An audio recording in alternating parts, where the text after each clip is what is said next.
Good evening, everyone. Thank you for joining us for tonight's school board meeting. If you would please join us in the Pledge of Allegiance. I pledge allegiance to the flag of the United States of America and to the republic for which it stands, one nation, under God, indivisible, with liberty and justice for all. Thank you. I'd like to welcome you to our first meeting in our beautiful building. I've been on the board for 20 some odd years, and it was always the position of the board that until we got rid of most of our portables for students, that the adults were going to stay in portables. And in this district, I think it's been 45 years that we never had permanent housing for administrative offices. And finally, the wonderful citizens voted to approve that along with some of our new buildings and that. And we are finally in permanent housing for our administration.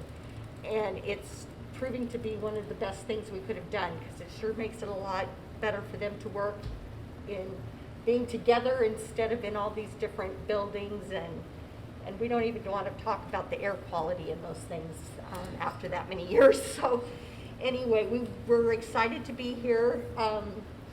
Since this is our first meeting, there might be a few bugs as we're trying to get used to all this technology, so bear with us. But I'm hoping that you will come often, and these are some perfect facilities to use as part of the community, and we're excited to have that for the community's use. So welcome. First up, I would like to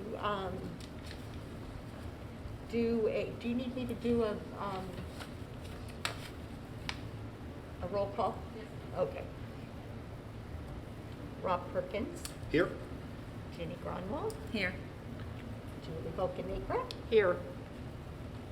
Rachel. I just lost your last. Rogers. Here. Superintendent Merlino. I'm here. And Lori Stroll. Here. Thank you very much. Okay. So next up, I'm going to ask Jenny Grunwald to read the land acknowledgement.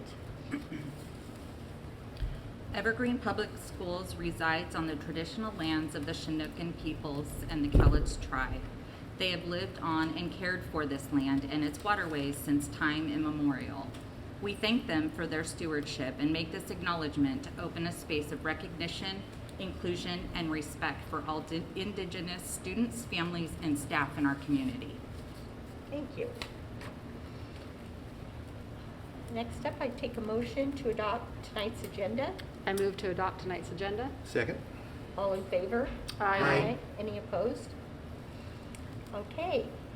First up for presentations today is the Skilled Trade Center. And Justin Birmingham will introduce the gentlemen that are here to talk to us tonight. Thank you. Good evening, President Bradford, members of the board. Thank you and congratulations.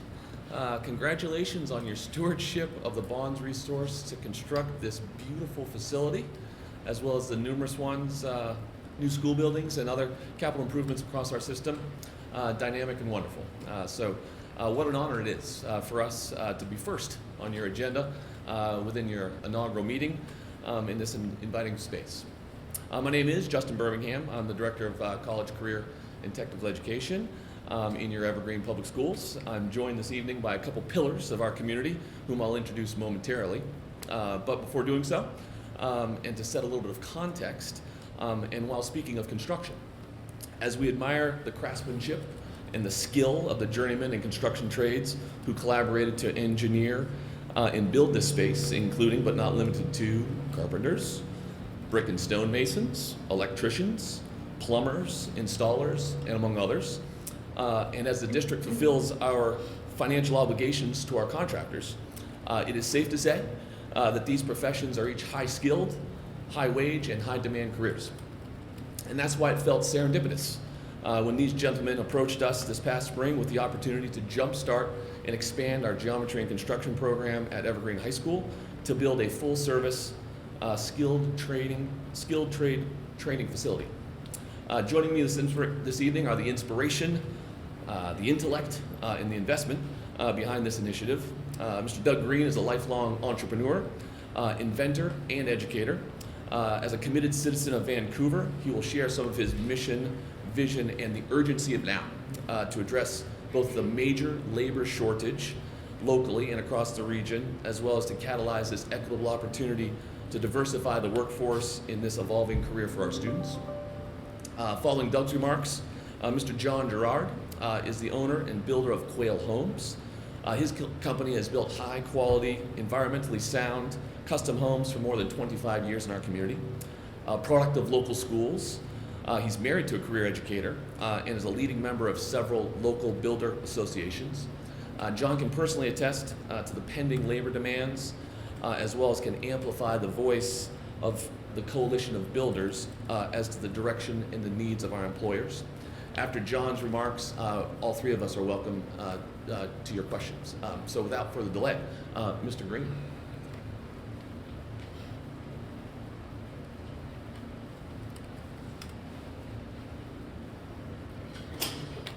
Well, I'm going to talk about skilled trade centers. I thought maybe I would just show you one that I crafted,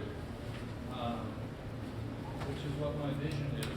And I'll introduce myself again as Douglas Green, and what a wonderful facility you folks have here.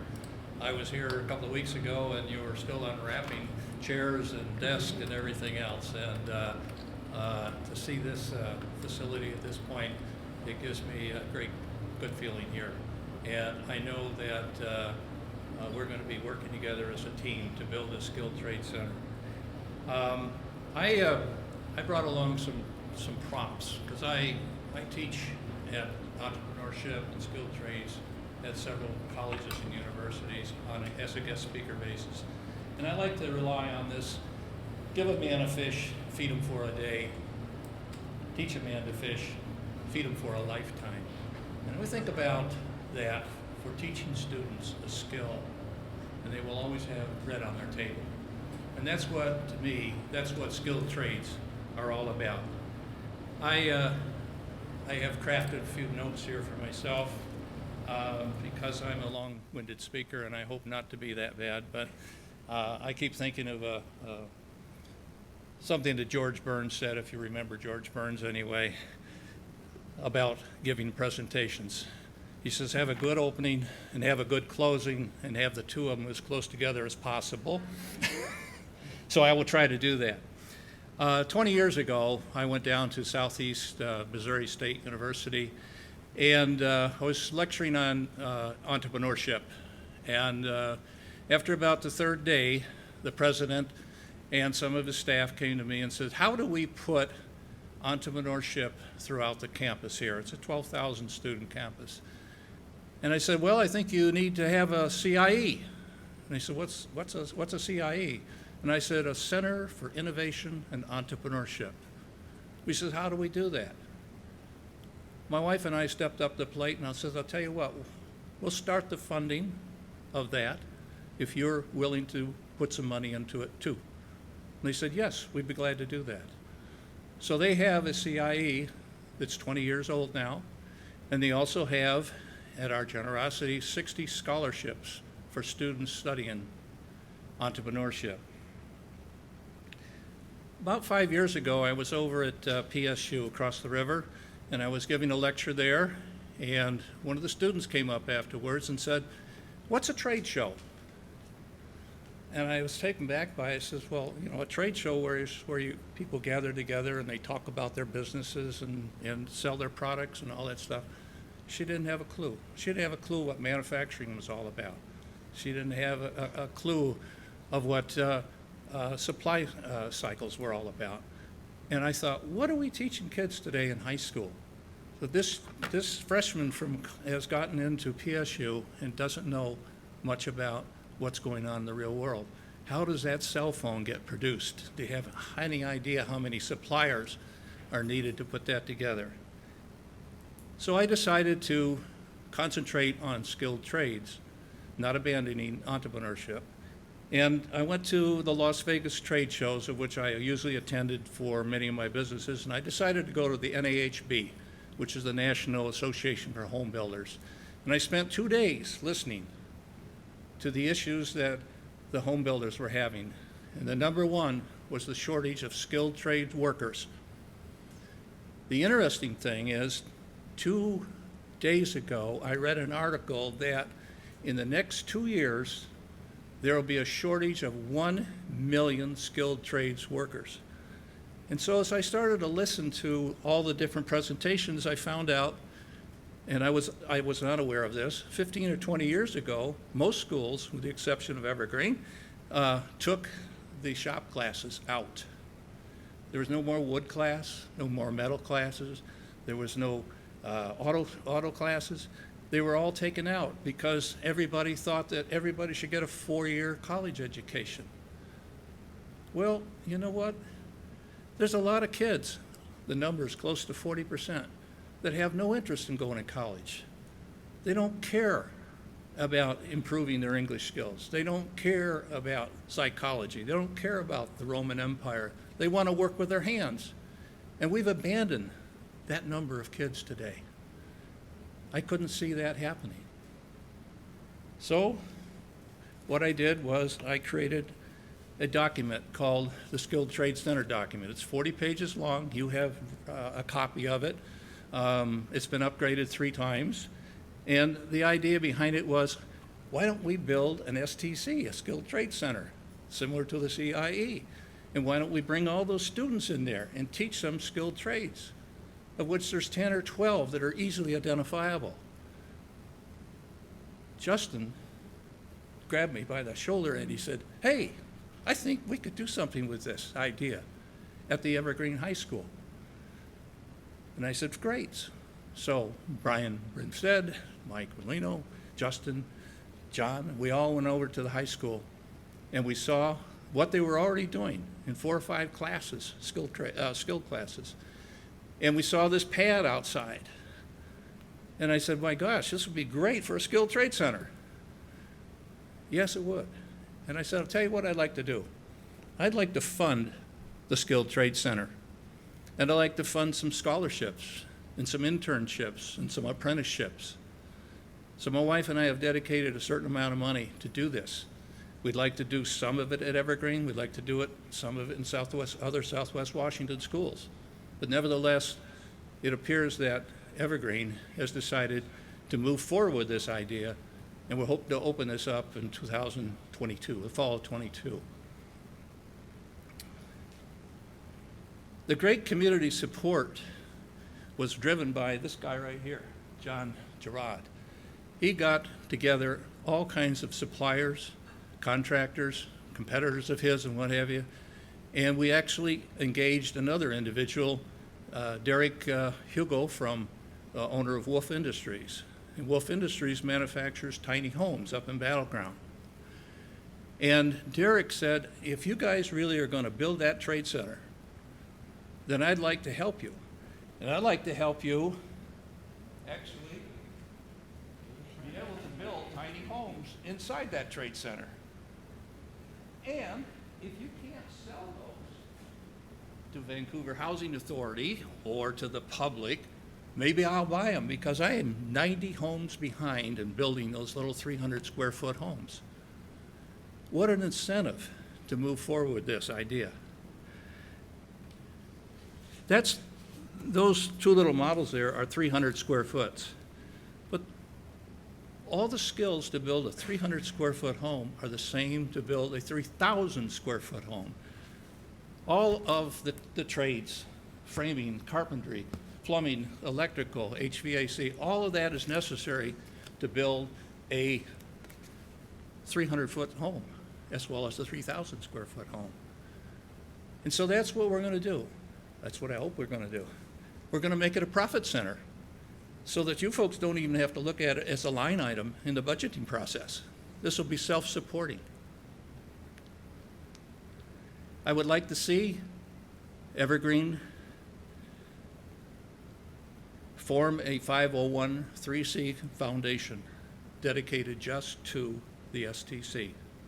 The idea being that we could solicit monies, solicit services, solicit overstocks, supplier stocks, and what have you, to support the STC. I would like to see an honor roll of donors to be put up someplace in the STC.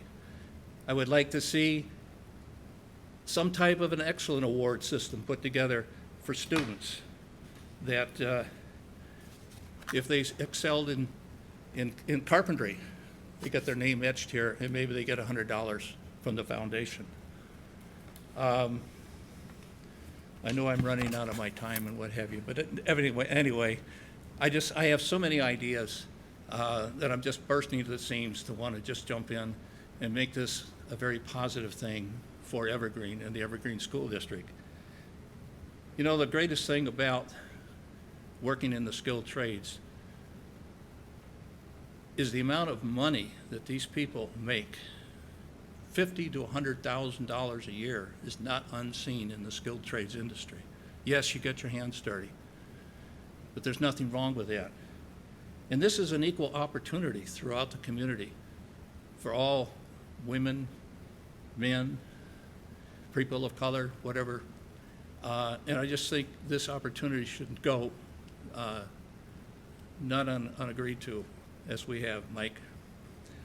My mission statement for the center is another thing. The mission of the Skilled Trade Center is to empower students to be creative, think for themselves, introducing them to the opportunities in the building trades industry, connecting them with the tools and the tradespeople who use them. The STC strives to change the perception of what it means to work with your hands, preparing students to become skilled professionals who are effective problem solvers, communicators, and decision makers. And some of them, I hope, will go on and become entrepreneurial and basically start their own business and hire 2 or 3 workers and build a business, as John Gerard has done. I think that's more than my time, but thank you very much.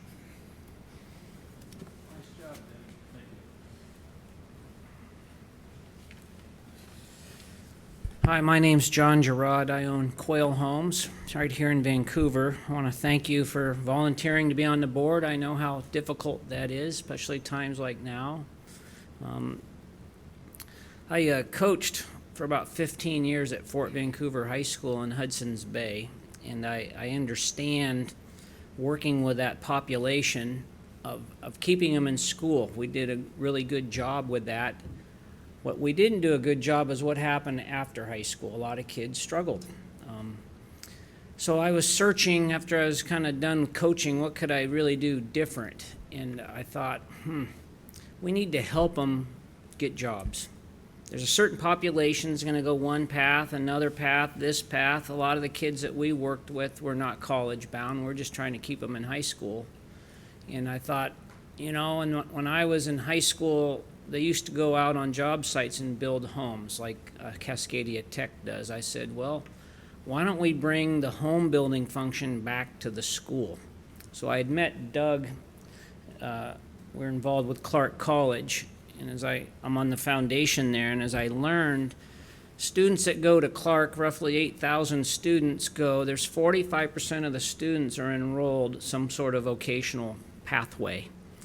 And I got to thinking, well, our high schools aren't doing that. My wife teaches at Mac. They're not doing it there. That curriculum really isn't lined up. Somewhere along the line, you come out of high school or you go running start, you go jump over there, and you're on this other path. I said, well, maybe this is a calling. So Doug and I started talking about it. I had this vision of a tiny home concept that really, if you bring it onto the campus, it's more controllable. You can do some things that are less risk. So I went and talked to a friend of mine that owns a Wolf Industries. He's all in. And here's some things that I found interesting between the two. The employers, there's a gap between the employers, the educators, and the students. It's kind of really not existent. The employers complain is, I can't get any talent. We need people. But they're not engaged in the education system. They're not engaged with the teachers or the students. The education system, I'll give you an example. A couple friends of mine are educators. They have a 20-year-old kid they're struggling with because the kid doesn't want to go to college. That's what they know. They call me about May. Can you help get them a job? I reached out, got them a job at a truss plant. No experience, $18 an hour. I talked to the kid earlier this week.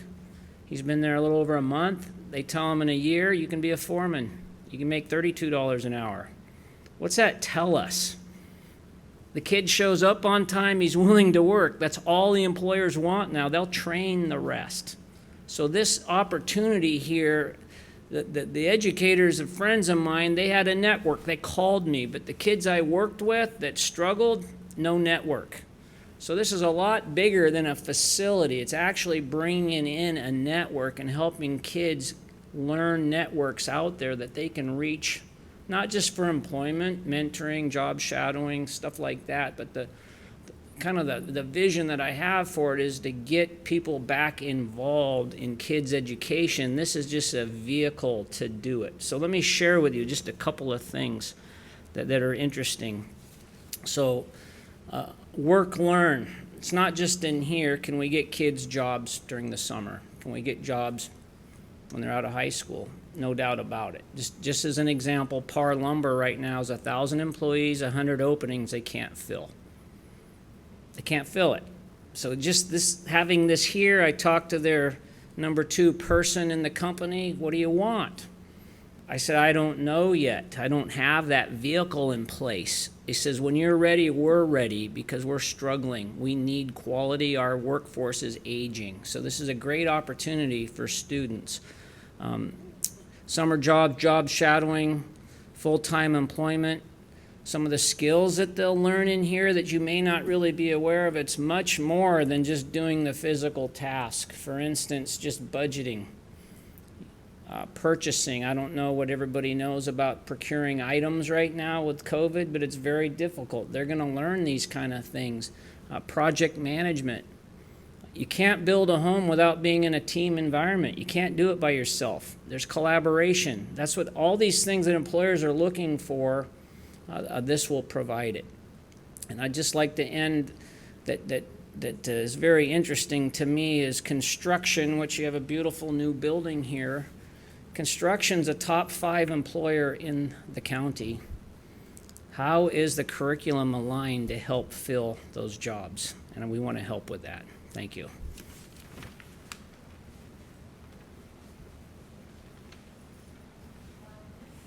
Very much speaks to me because I'm in your industry on the design side, and I've been doing my own remodel and I cannot get an electrician to save my life. I've got boxes of new lights, can't get them installed. So I totally get it. And we do have a shortage, and they are awesome jobs. And they offer so many opportunities for our students. And I feel like when we were looking to build Henrietta Lacks Health and Biosciences, it's because there was a need in the community for healthcare workers and people in that field. This is just another need that our community has that can bring jobs to our community, can give our kids a future that's a good future. So I feel really good about this developing this program. It feels like something that serves a lot of different functions that we have. One of the things for years, one of our results policies for our students is that they're career or college ready when they leave. And for a long time, the push was always to get kids to figure out how to get them to college. And it still is, but we also want to make sure that kids have choices, because we know that not every student is geared towards going to a 4-year university. And maybe they want to go to a trade school. Maybe they want to get into some sort of industry, but we want them to have something, and we want them to get into a living wage job. And we know that the trades will do that. We've been hearing it from our partners in the different labor industries that we need more of that, and that there's a need. And if we can get kids on that pathway, So they have some, it really, if they're interested, and I'm thinking, and I'm looking at the chart with all of the different trades, a lot. nine trades? To start with, really. That really they can kind of dabble in all of them, hopefully, and figure out what it is that they're interested in. And we know that if they have the skill set and they're on time and they show up for work, that they're going to get hired and they're going to make a living wage, and that's really important to us.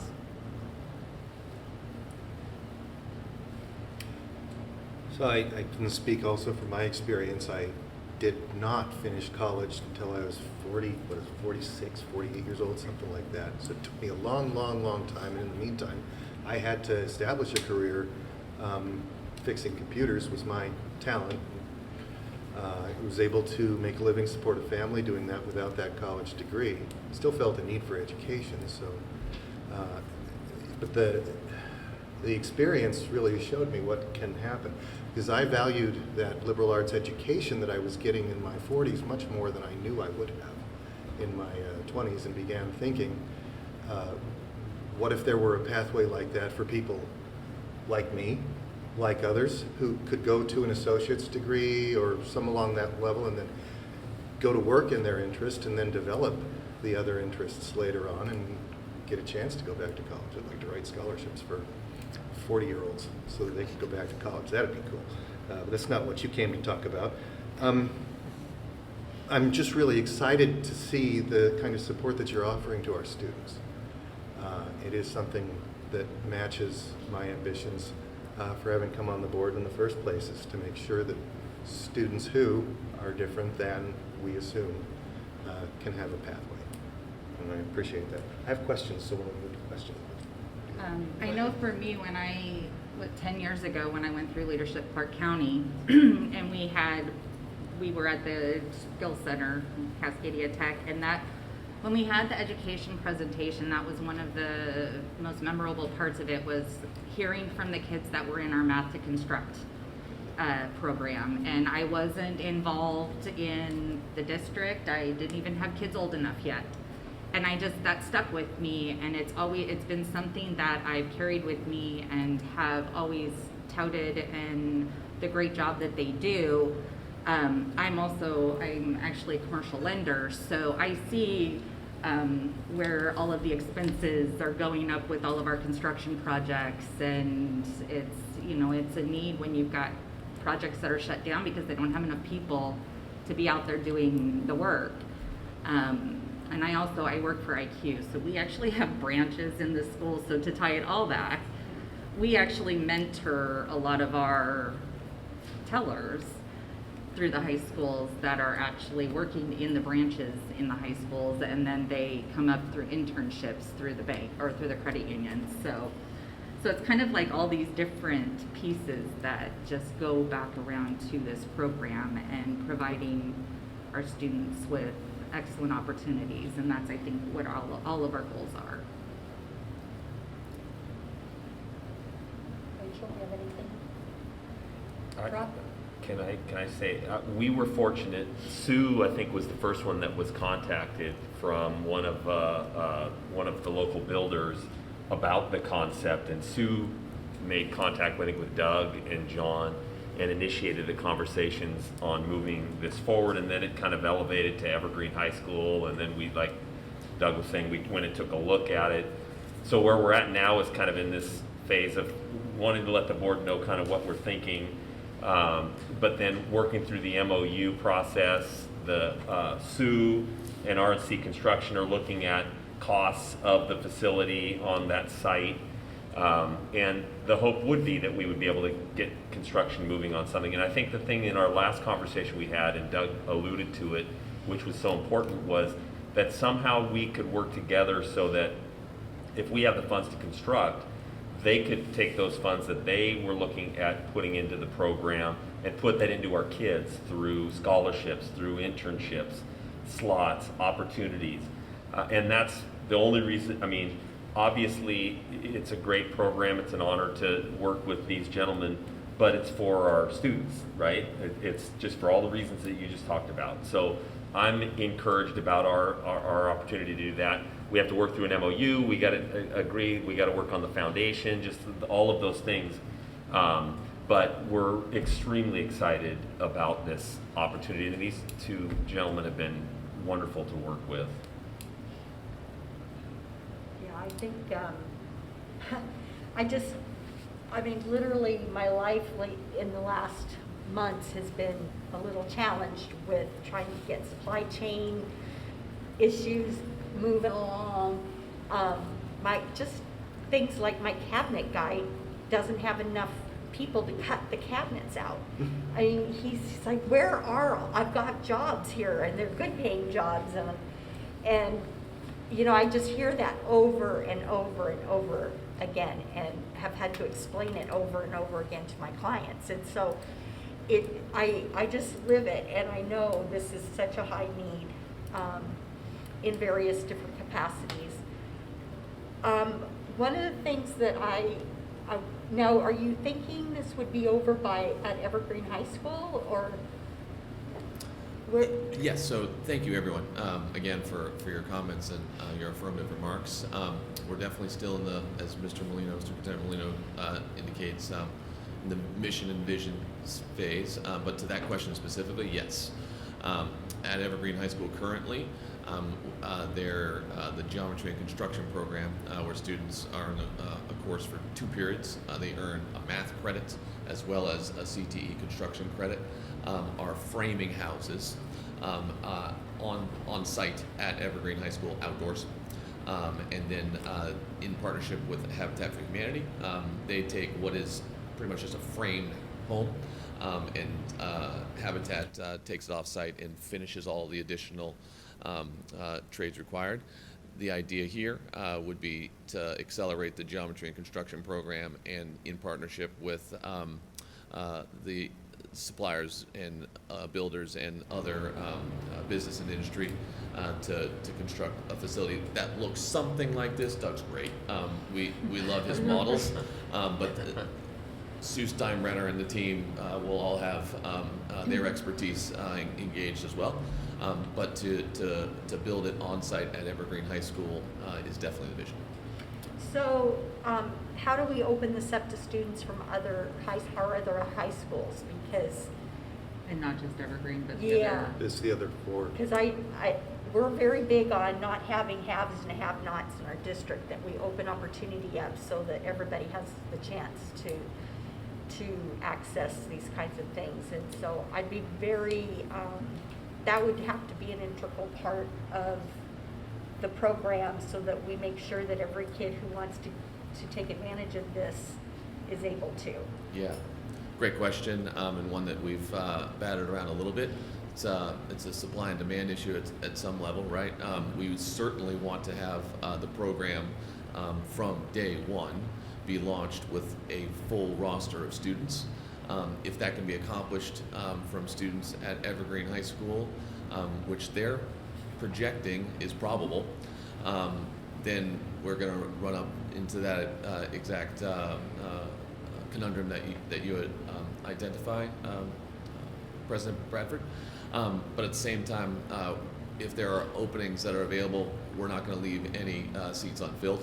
And I would anticipate that we could get creative with inter-district boundary opportunities to ensure that students across our system have access. And I think Doug has indicated he's almost got an unlimited supply of support, so that we could expand this to any school we wanted to put it in. Isn't that right? I think you had mentioned. I'd like to see that, but I would also like to see it in several other school districts in Southwest Florida. And I think this would be the prototype that we could write a plan book from. This is how you build an SDC. These are the problems we ran into. And this book would be taken not only to Southwest Washington, to the state, so that other schools can look at the same prototype concept. Because I think it's needed across the state, maybe across the country for that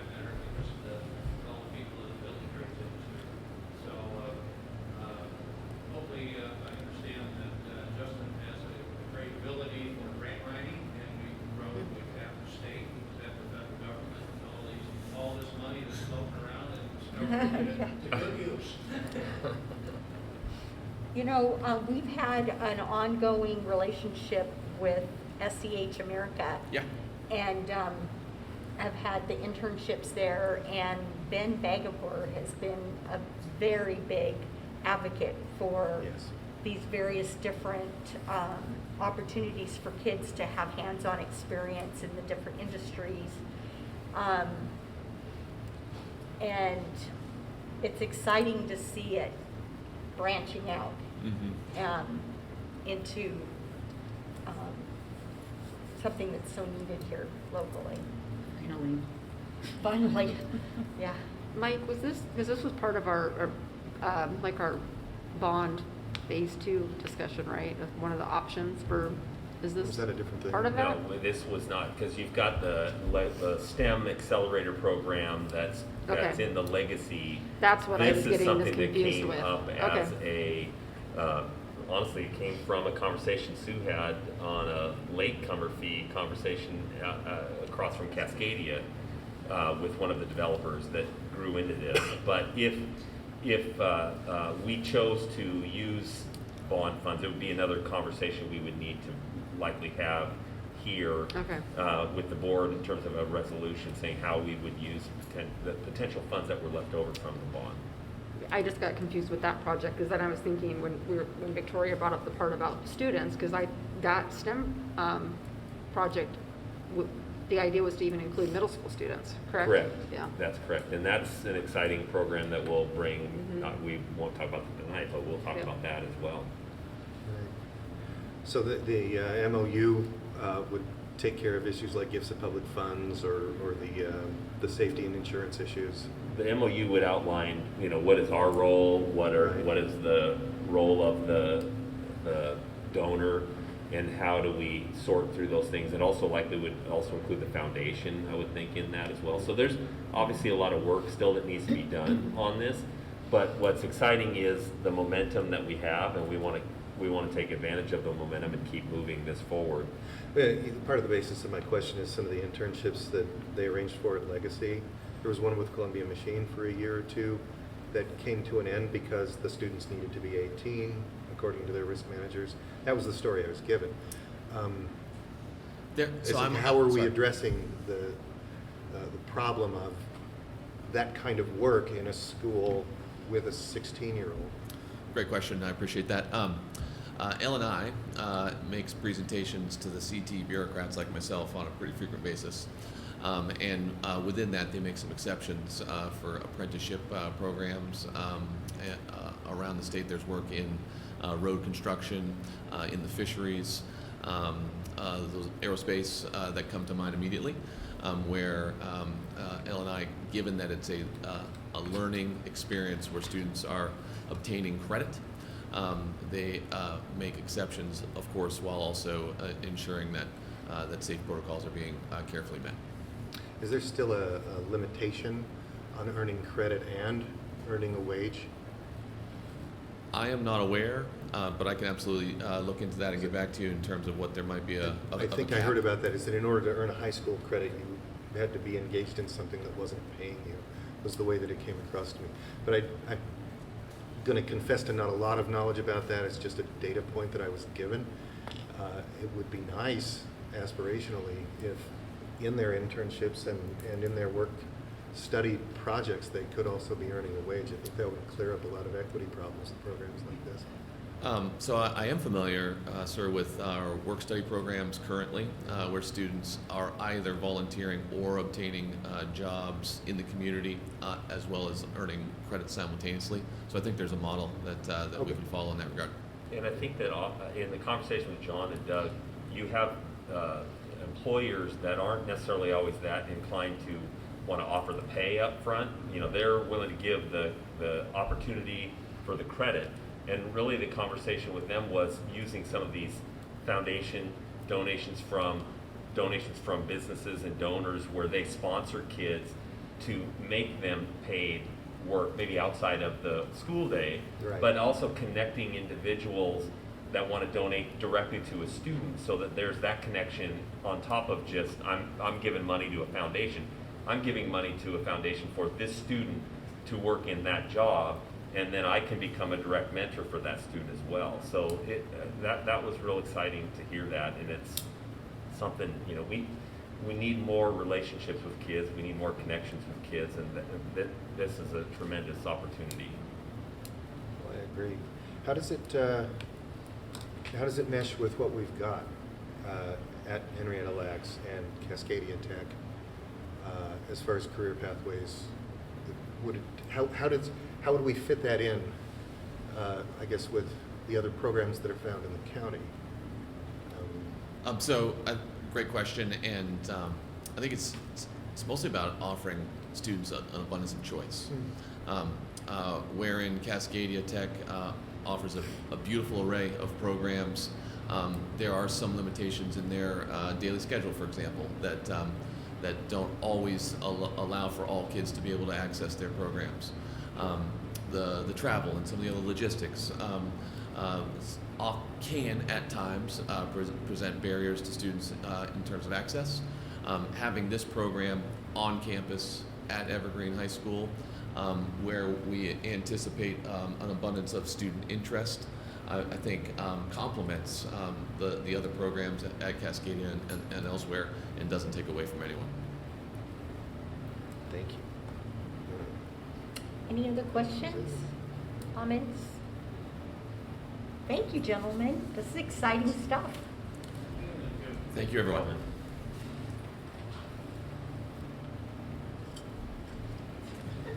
Hello again. Thank you for the opportunity to take a few minutes to update the board on highlights in CTE from 2021 and to present to you targets, initiatives in our 5-year CTE plan that I submit on your behalf to OSPI, as well as more precise consolidation of the department's 2021 highlights and 21-22 goals via the executive summary, both of which I believe are available to you in your packet. I have negotiated with Lori, frankly, but also Superintendent Mr. Molino, to return to you in February, which is National CTE Month next year, February of 22, wherein I'll be able to present to you updated 2021 data, which OSPI is still crunching for us, as well as images and highlights from both last year and the first semester of this year. So this presentation today is comparatively short. Still comparatively new to this position, and in lieu of taking your time to bullet through the rather comprehensive lists in those two documents, I wish to both highlight this past year's accomplishments as well as the upcoming year's goals via 3 primary observations in my short tenure to date, which serve as drivers of the CTE department's purpose. 1, I acknowledge that I inherited a well-oiled and powerful CTE train from my predecessor. Ms. Dixon's 20-plus years built an impressive track record here to offer an abundance of hands-on, engaging, relevant, and rigorous programs that prepared students for college and career. My charge, I see it, is to unabashedly invite, welcome, and accommodate a more distinctly diverse passenger onto our train, who better reflect our emerging student populations, and critically, from whom we can tap into their beautiful tapestry of their community to benefit all of us. Some accomplishments in this area. This past year, the district CTE department was awarded an inclusionary grant, which supported career exploration for students at Legacy and at 49th Street, and the special education population at large, engaging more diverse students from special education into CTE. We also awarded the Recruiting Washington Teacher Bilingual Educator Initiatives Grant, which seeks to diversify our students in our teaching academies, and then ultimately partner with our post-secondary partners and bring those students back as a charge to diversify our workforce. Grow your own is kind of the catchphrase there. And we're working diligently with our teaching academy teachers across our high school system to recruit and offer more inclusionary and culturally responsive teaching practices in our teaching academy program. We also partnered specifically at Mountain View High School with the dual language program to incorporate medical science as in Spanish only. Credit to the teachers for their collaboration in dual language CTE at Mountain View. Goals for this upcoming year include ongoing work to increase our underrepresented populations across CTE, to diversify and develop a teacher workforce, and to work much more diligently in parent engagement and community partnership. Second observation is to integrate the CTE into the transformation within the teaching and learning department and division within the district at large. Because the CTE are the recipients of a generous supplemental fund from OSPI, it's easy for us to run parallel or alongside our teaching and learning and equity department. I'm excited to collaborate with a reinvigorated teaching, learning, and equity department to ensure that our district's initiatives are culturally responsive, multi-tiered systems of support, incorporate universal design for learning, and are incorporated into all of our CTE courses as well. As I made assessments in this area this past year, there were not distinct accomplishments in this area per se as it's evolving, but the CTE department is setting goals to integrate our professional development with the TLE division, as well as to enhance our supports for career guidance specialists and to purchase learning management software that will be utilized district-wide. Third observation of 3, and I can't emphasize this enough, the resilience and the talents of our students and staff. I came into this job and I didn't meet a single teacher face to face until after Christmas. We took off our masks at a meeting in April, and Superintendent Merlino remarked he'd never seen my face before. New district, new state, new job. Developing relationships through 2-inch screens was a steep learning curve for me this past year. But through it all, what I could continuously offer to our staff was my undying respect, my appreciation and support as a backstop for them throughout this past challenging year. And did our students and staff step up? In a world driven by hands-on learning, our staff devised innumerable ways to creatively engage their students through simulation software, QR-coded, socially distanced scavenger hunts at the middle school, putting together take-home kits for kids to pick up at school to help them support their engineering learning, their robotics, their drones, their culinary, and their floral learning. At every turn, our teachers went beyond the extra mile to ensure that their care and concern for our students did not miss a beat this past year. Specifically, I'd like to highlight Talia Blair, who earned the Early Career New Teacher Award from the Northwest Agricultural Network, but she's just one of many. And our students who also participated in remote internships with LSW Architects as well as SEH America, and too many kids to name, won regional, state, and national awards in our CTSOs, which are our after-school clubs associated with our CTE programs. These are only some of the highlights, but which are also linked in the CTE executive summary at the bottom, showcasing our accomplishments and a cross-section of the great work performed by our staff and to demonstrate their professionalism, care, and commitment to their profession. So goals in this area were mentioned above, plus offering additional professional development and coaching to our middle school teachers in particular, the development of our STEM Accelerator program as referenced earlier, the Skilled Trade Center, of course, which we've discussed already this evening, as well as consolidated program reviews across our agricultural and natural resources program are on tap for 21-22. And I could spend the rest of the evening, frankly, bragging on our kids and our students. But suffice to say, when people ask me after a year at Evergreen, Justin, how are things going? I say it is going to be great, and it always will be. With that, I'd love to field any questions from you if you have them. I think those videos of some of those things you talked about that we were able to see during the pandemic really kept hope going. And appreciate Gail's department facilitating getting that information out there with the teachers.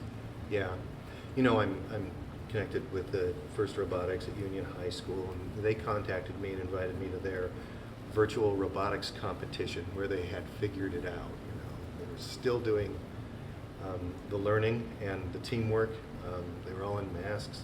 They couldn't compete team to team, so they were recording the telemetry of the robot's behavior in the video for judgment later. It was the adaptation and creativity around the adaptation was really remarkable. And I would agree, and Yeah. one of abundance. And I think it sort of speaks to what's the intangible outcome in some ways of CTE is that design thinking, right? Backwards planning. Here's the problem. How do you engineer a solution to get there? And in remote learning, their engineering skills, even when they weren't in engineering class, were really brought to the fore. And so you reference Mr. Perkins' robotics videos. I can name an abundance more of other Like kids Frontier's who are Teen Life sautéing Teacher. and chefing from home. The videos that they produced to demonstrate the assessment safely. And I have to say too that our teachers still maintain a high standard. They found a way to incorporate the standards and to hold the students accountable in ways, as we've referenced, which were creative and dynamic, but did not lower the standards and still maintain high expectations for all. And I couldn't be more proud. We're proud too. Yeah. If I could just really quickly also say, I appreciate Justin a year in, the assimilation with the district, and he's done a great job. I mean, what a difficult year. It was, I think I had seen your face once. I just didn't remember you looked like that Hey. in April is what it was. But he's done an amazing job, as evidenced by what you're hearing, and you're a great cheerleader for the district, and that's fantastic, and for kids. it's very Thank you. helpful. Anything else from Oaks? Any other questions or anything, comments? You've got a full agenda. This won't be the last time you see me. I look forward to coming back to you Great. with some more precise empirical numbers in February, and then our collaborations on these ongoing partnership projects as well. So thank you again for your service. I really appreciate you too. Thank you. All right. Thank you. It's fun to be enthusiastic again. Feel like we can push forward and have some normalcy again. That's for sure.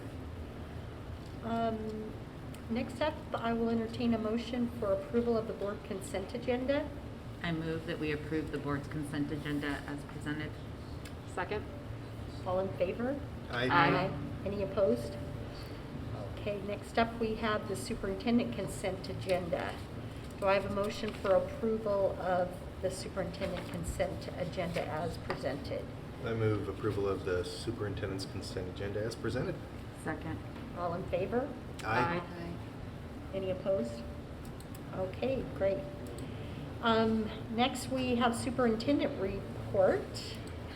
Yes. Mr. Merlino? Yes, What do thank you. What do you know? Well, what I know is that 3 weeks from today is our first day of school, and we're to follow along with the excitement. We're extremely excited to welcome our students back full-time on the 31st in person. That's fantastic. It's great for our students, it's great for our staff, it's great for our families, and we're just really excited about it. So to that end, this last week and the next few weeks, there's going to be a lot of work done. Last week we had our principals and non-instructional staff in for 2 days of training. The non-instructional staff was there for half of a day. The principals were in for 2 days of training. We've got new teacher orientations going on. We've got new administrator orientation going on. Our teachers come back on August 23rd. That's when everyone is back. Thank you both. August 23rd, everyone comes back to get ready for school starting on the 31st. So very excited about that. We also actually got an email this afternoon from Superintendent Reichdahl indicating that, on obviously the last year plus has been a what now we're 18 months of 17 months of guideline changes, updates, progress to bringing students back with response to COVID. In the spring, Governor Inslee put out some updated guidelines that we in the spring planned for the fall in. Those guidelines were updated on the 28th of July. And then I even got an email this afternoon from Superintendent Report indicating that there was maybe today some more updates to those guidelines being released. When we ended school last year, we were aware of the fact that at that time the guidelines would say we would return to school with masks. That was the guidance we received at that time. We kind of thought or believed or hoped that things would evolve to the point where we would be able to open school in the fall without masks through vaccinations, through just the natural course of the COVID. But that was not the news that we received on July 28th from Governor Inslee and the Department of Health. What we received was a continuation of the mask order. And then I think what we didn't really receive in the spring was some of the language around you must require. I mean, we always have kind of had this assumption and belief, the proclamations, the orders from the governor, you have to follow those. And I think districts across the state complied with that. What we heard that day were two things. One was that it was a legal requirement from Governor Inslee, and then two, from Superintendent Report, was that if districts choose not to follow the guidance, that they would withhold funds for school districts. So that did change, and I'm not saying anybody was necessarily thinking about going against the guidance, but that, I think in most districts' mind, kind of sealed that thought or that conversation as if you lose your funding, you lose your ability to serve the students that we're here to serve. So that was information we received. The guidelines continue with the language that says it is the state's intention that the guidelines don't get in the way of students returning to school full-time. And particularly a lot of that was around the physical distancing. That was something that made it challenging last spring. The 6-foot physical distancing when you didn't have masks on, 3 foot when you did have masks on. The language that's in there now basically says that there's the mask requirement, that the 3 foot is recommended, but it should not get in the way of you being able to offer a full-time school. So it's within reason, it's more of that type of language, which allows us to continue with our path forward. Is that even during meal times? It talks about that even during mealtime. So what we've been doing is working with our administration in the buildings and providing guidance around that. And certainly we want to the extent possible, provide as much distancing. We want our students to be outside. But like we were talking today, our schools aren't in California. In September and October, the outside option is certainly more prevalent for us than it is in November through really February. So the hope is that as we get through the year, things start to improve in the world, and certainly I care about the world, but I care about what happens here, obviously, to help with that. I would say that we continue to have contact tracing requirements that will be challenging. I don't think there's any question that there will be challenges throughout the state around contact tracing. And then there's new language around testing in counties that are kind of moderate or higher transmission as kind of defined by the CDC, that there's the expectation that there be some sort of a testing program available. Not that it's mandatory for participants in it, but it's more mandatory that we have the ability to offer a testing program. We're still waiting for guidance on some of the questions that we see around athletics, music, some of the things that were a little bit of a struggle last year, but there's nothing that we're hearing that would lead anyone to believe that we're not going full speed ahead with things in the fall. This year, we've still got the same folks working in this, but we've kind of changed our communication pattern to the buildings. Scott Monroe, Bobby Height, and Heather Fowler, Senior Directors of Elementary and Secondary, are going to be the conduit for all of the information to the buildings so that we're always speaking with one voice to the buildings. They will continue to work with Scott Eppinger, with Shane Gardner, with Tracy Thompson, with Jen Misfeld in nutrition, with all of those folks, but it's going to all come to the buildings from the same direction. An email went out last week to everyone that was, I think, a great communication. I'll forward that on to you so you have an opportunity to see that. Google Documents with questions being answered in real time. So I'm really encouraged by that. All of these things we will deal with. We're collaborating, as we have all year, with Dr. Melnick. We collaborate with local districts. We collaborate with anybody that we can to try to give ourselves the best information to make sure that the experience for our kids is as positive as we possibly can. I guarantee you we'll continue to talk about this. I am just very excited. Today I got to talk to one of the TV channels about coming back to school.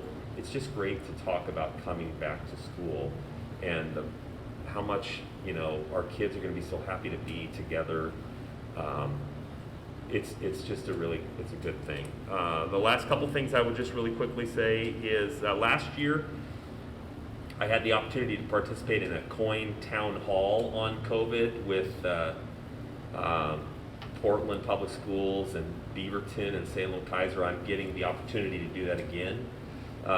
Here this week they're taping it for, I think it's going to be on next week, and then Jeff Snell, the new superintendent from Vancouver, is going to participate in that as well. So I'm excited to have the ability to collaborate with Dr. Snell in Vancouver. He's a great leader and a really good person. So I think there's really good opportunities for us to collaborate with them in the future. And then the last thing I will say is that I got nominated to be on the Chamber of Commerce's board. So I'm excited to unless they vote me down, I'm excited to participate on the Chamber of Commerce board and get out in the community, meet more people, and have an opportunity to share our story from Evergreen. That's great. Yep. Yeah, So congratulations. that's all I have. I'm happy to answer any questions you might have. Any questions? Thanks, Mike. Don't go anywhere because now, Mike, you can lead a discussion into the 2021-22 district budget. Yes. This is a first reading. So I'll turn it back over to you. Thank you. Mhm. What we're doing tonight is having a conversation around the 21-22 public schools budget. I've had an opportunity to meet with all of the board members and kind of speak with all of you about the budget. This will be kind of a higher level conversation about the budget and some of the things thinking about as we move into next year. I will say right up front, the budget's not approved in this meeting. The budget is approved in 2 weeks. So anybody that's participating online or anybody that's participating here that has any interest in asking questions of the district between now and 2 weeks from now when we actually authorize it, send emails. You can send it to the board of directors, you can send it to myself, however you'd like to do that. I will also say that this will be my last budget presentation, full budget presentation. I've been doing this, I think, since the year 2001, maybe 2001, somewhere in that range. Jennifer Jacobson, who's in the back of the room, has been announced she's transitioning into the CFO role, and I'll be excited for Jennifer to make this presentation next year. Not nearly as excited as I'm sure she will be. So what I want to talk about, let me get my, yeah, here we go. Biggest thing is make sure you get your papers. The going into this year, we're starting the year 21-22, the estimated beginning fund balance is a little over 28 million. The total revenues and expenditures for next year are in the $413 million range. So our board has a policy of a 5% reserve, roughly 5% reserve. and you don't have this, this is just the PowerPoint presentation. We do have the budget, the actual budget documents online, and I think we might even have some copies here in case people want it, we might not. But they're online and you can review the documents. So 5% is approximately $21 million. So our total fund balance is probably in about the 7-8% range. The $28 million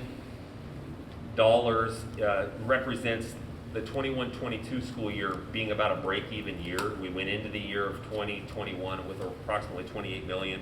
We'll end with approximately $28 million. What we have been able to do when we started last school year, there was great concern about our enrollment with respect to COVID and the fact that students didn't come back to the district. And so there were a number of decisions that were made early in the year in terms of cost-saving measures that were needed to happen. At the end of the day, the federal government and the state both came in with some support for districts across the country for the federal money, and then across the state for the state funds that helped us break even. There's dollars that it's called ESSER funds, and ESSER stands for something, emergency element, whatever it is. It's federal money that helped us through COVID. And they initially issued about $4.9 million to us in the initial allocation, which we spent on in the 1920 and early in the 2021 school year on technology devices. We spent that money on enhanced cleaning in our schools. We contract with ABM, is a company that we work with. Dan Britt, who's been a great partner of ours, is in the back of the room. They had enhanced cleaning, so we spent some money on that. If you'll remember, in the spring of 2020, we hit the ground running with delivering meals to our students right from the beginning, and we delivered meals over spring break in a year that typically individuals wouldn't have been employed and working. Those ESSER funds helped support that at that moment in time. The personal protection equipment, PPE, supplies, printing for students was as well spent out of that first ESSER grant. In 2021, then we received a second allocation of ESSER funds, which was approximately $18 million. We'll spend probably about $12 million roughly of that in 2021 to help balance the budget. That goes towards a lot of those same things that you see, the enhanced cleaning, the PPE. When our enrollment declined as significantly as it did, it meant that we lost a lot of state funds. Those federal dollars were able to backfill those state funds that we lost, so it helped pay for a lot of our teaching staff in the 2021 school year as well. In the 21-22 budget, we also then, ESSER 2 came through, and then when President Biden came into office, the Senate and the House agreed on a third ESSER allocation in the I think it was January of 21. That was a significant amount of money as well. Between those three pots of money, then they also extended that money could be spent for the next 3 years. Some of those funds are helping us with the 21-22 school year. So going into the 21-22 school year, that kind of gives you an idea of how we maintain the $28 million. And in the 21-22 school year, we expect to use ESSER funds to help balance our budget. Particularly in this first year, we need to see what our enrollment looks like. How does it come back? We're not, we expect a lot of these elementary students that stayed home to come back, but we need to actually see the whites of everyone's eyes and have the ability to get a better understanding of our enrollment. The ESSER gives us the ability to work through that as we move forward. I also want to talk really quickly about levy rates. We always share this information. This kind of gives an idea of what our tax rate is for our citizens in the community, and kind of give a history of the rate. And you can see back in 2018, we were at $3.21. That $3.21 was the last year before McCleary took effect. when the new McCleary law took effect, it capped the levy rate at $1.50, which is what you see in 2019. When we went from $3.21 to $1.50, the state has a state property tax rate that they then increased to kind of offset. They basically took local money, kept it at the state level, and then distributed it back. That's the levy swap that you heard about, if you heard about it. In 2019, the legislature changed the $1.50 cap. Evergreen had passed a levy in 2019 for 20, 21, and 22 at a number that we expected was going to be around $1.50. They raised the cap to $2.50, which allowed us then to collect the dollars that we had actually levied. That's how you come to the $1.64, $1.72, $1.66. We also passed a technology levy, and the debt service levy rate is the rate that we pay on the bonds that the voters approved in 2018. We at the time said we would keep that below $1.77, and you can see that we've done that in 19, 20, 21, and 22. So this is really meant to illustrate kind of the history of our rates, as well as kind of how we've gotten where we've gotten to now. One of the issues that we face as a district is our district has been an assessed value poor, like a property poor district historically.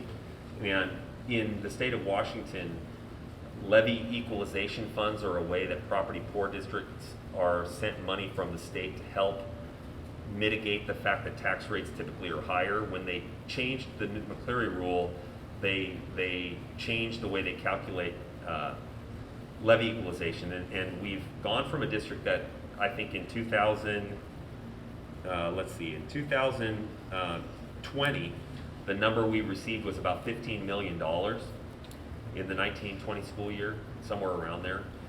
That number, I think by the time we get to 2025, which is as far as OSPI kind of calculates, that number is going to come down to 2 million.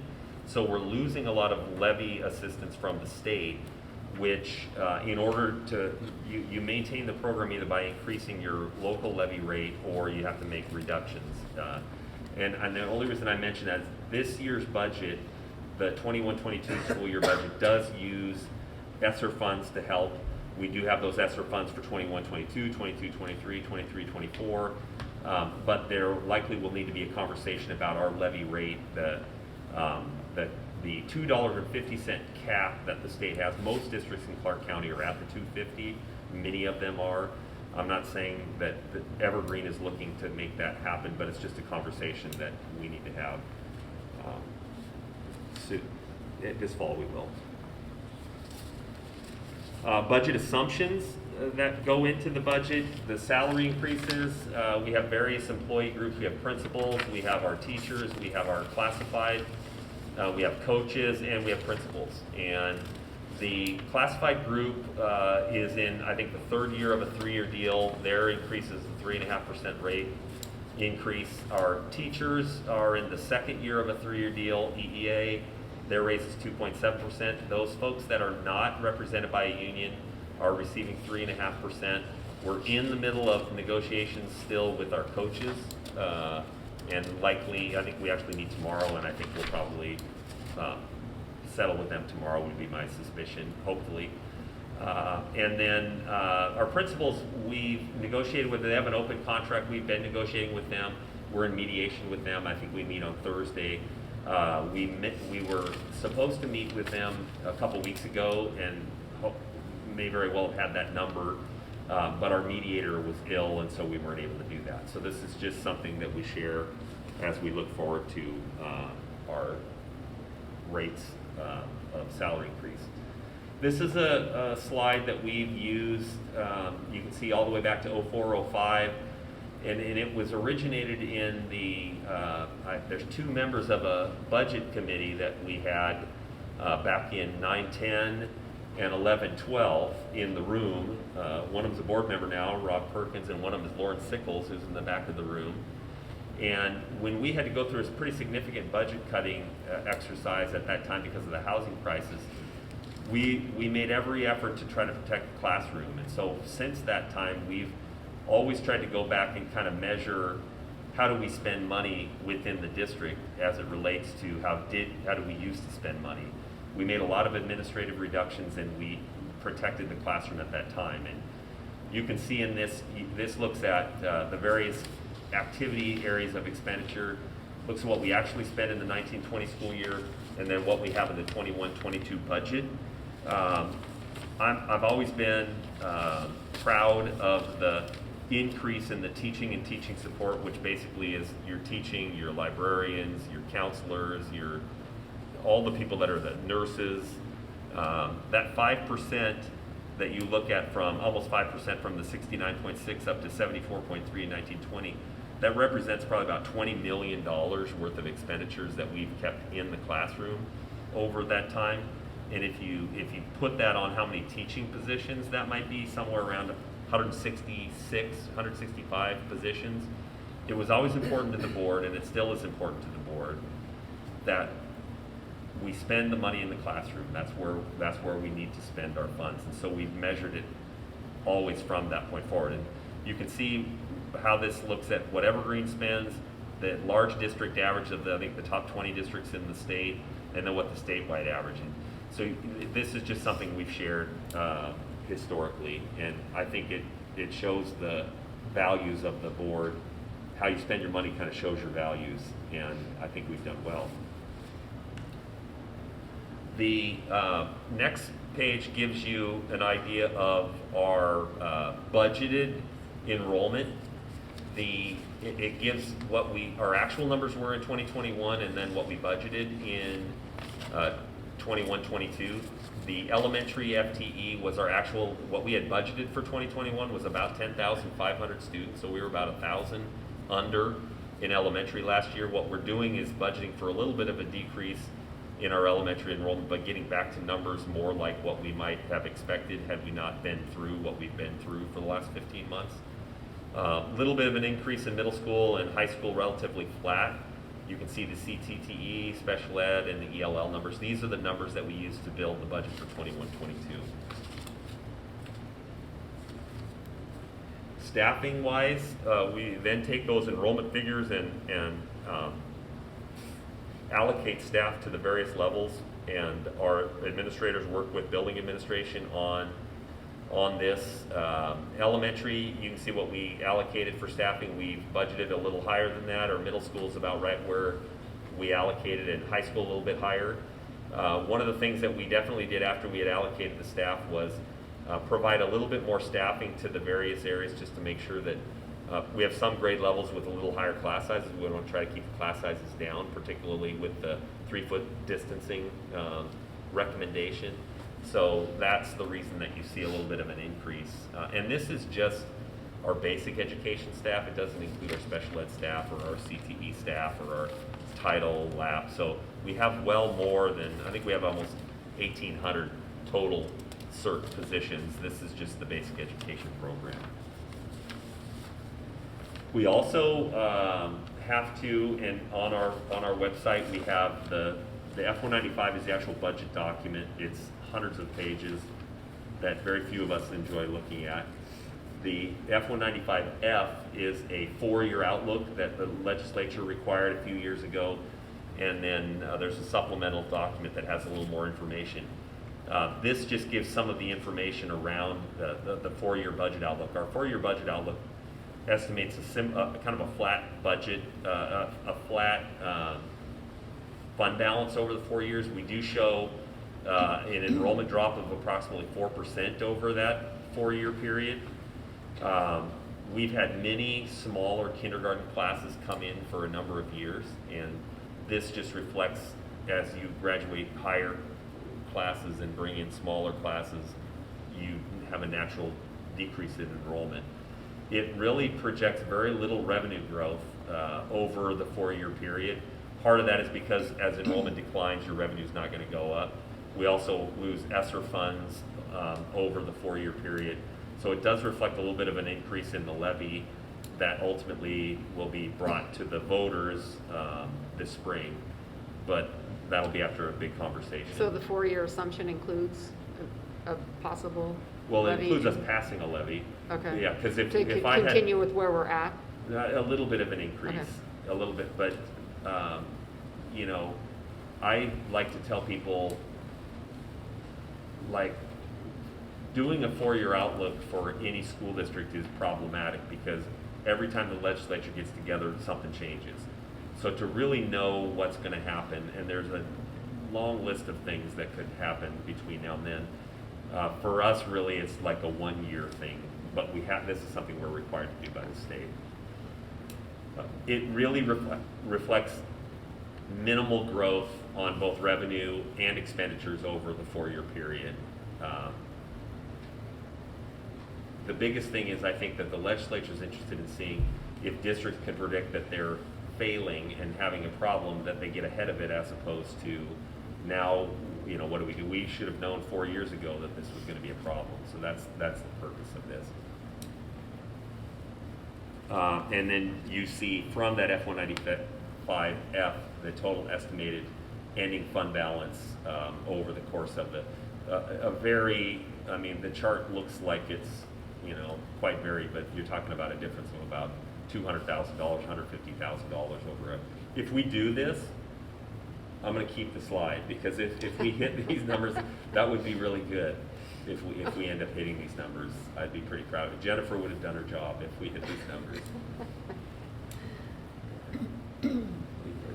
So that's kind of a quick walkthrough of the general fund. Again, what you will actually do in 2 weeks is approve a resolution that outlines what the expenditure levels are for various funds that we have in the district. The first being the general fund.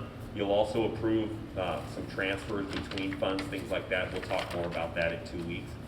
So the general fund we talked about. The capital projects fund is the fund where the bond work that we passed in, the bond that we passed in 2018 is where the actual revenues and expenditures occur. We have one more bond sale. We passed the $695 million bond in 2018, the biggest bond in the history of the state. When you throw in state match and you throw in impact fee money, it's well over $800 million in projects that will occur in this community over about a 5-year period.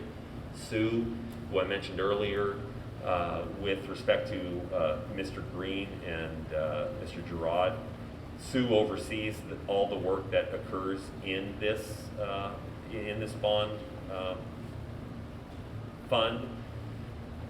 For those of you that aren't aware of it here, we've had such great experience with bid prices, with timing of projects, and honestly, COVID, when everything was shut down, it caused our construction partners to aggressively bid jobs.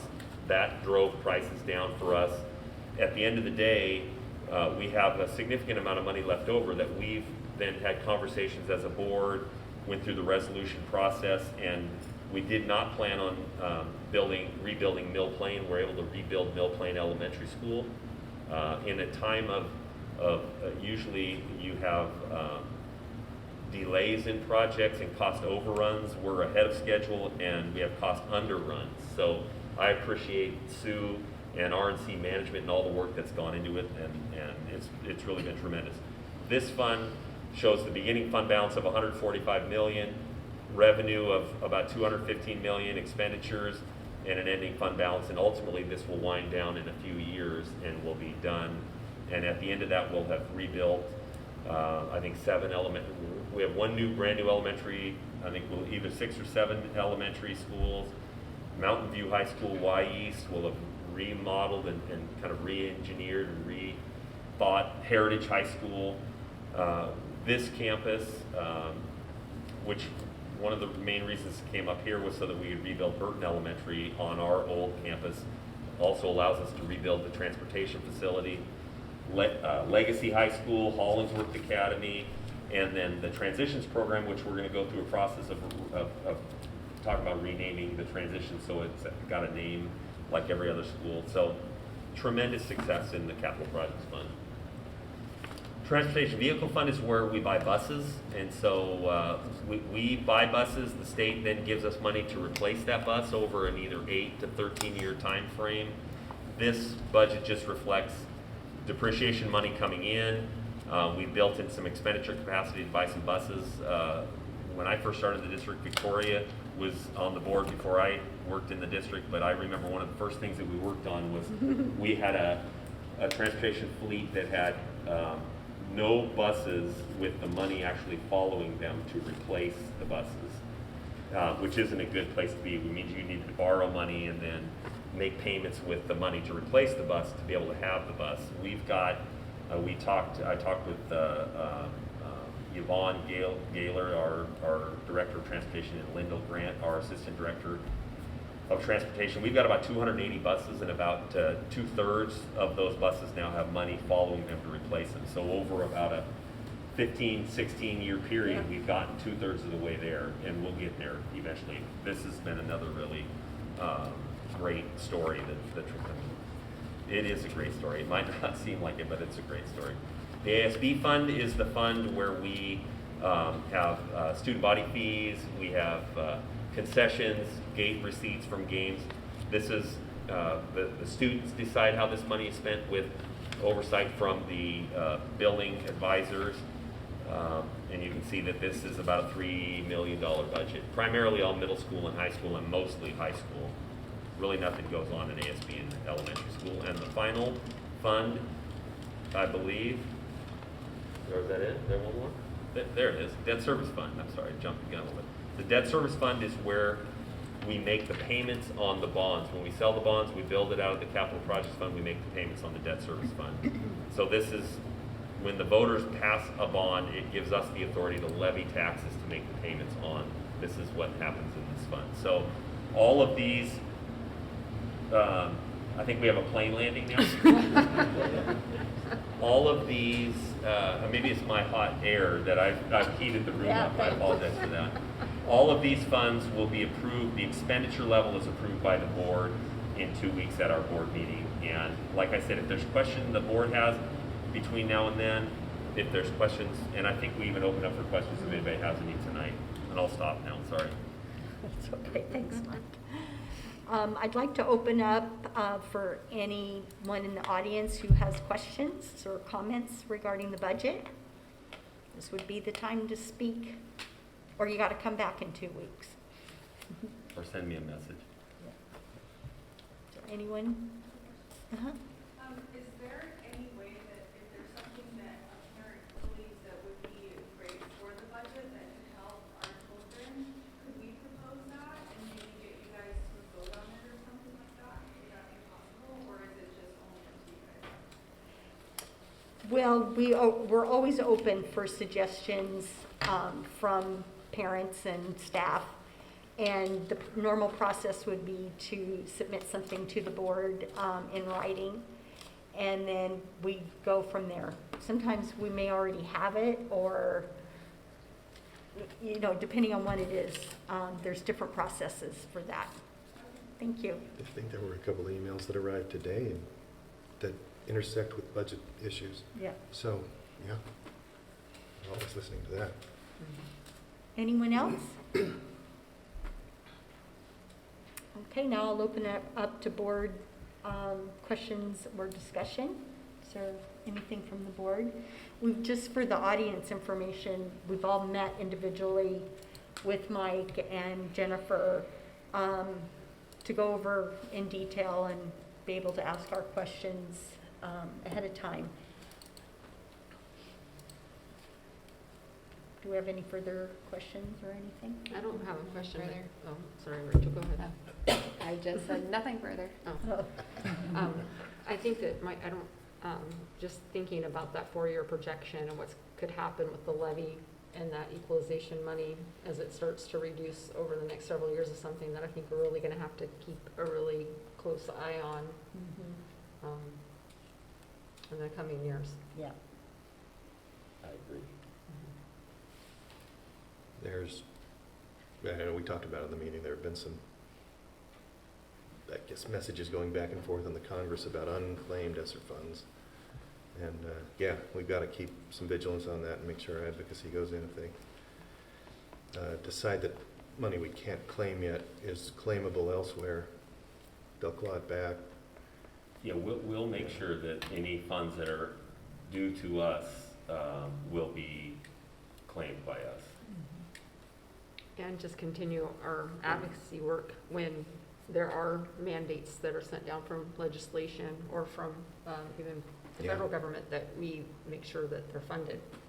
Because that's what happens when Mike mentioned that so many times, you know, that 4 years, lots of things can change because of legislation. Well, it's because they don't fund some of the ideas, and then the school districts are left to figure out how to fund those. Yep. So we just need to keep doing our part and making sure that they fund those mandates. Anyone, any other questions or comments? Okay, well, thank you, Mike. Thank you. Appreciate it.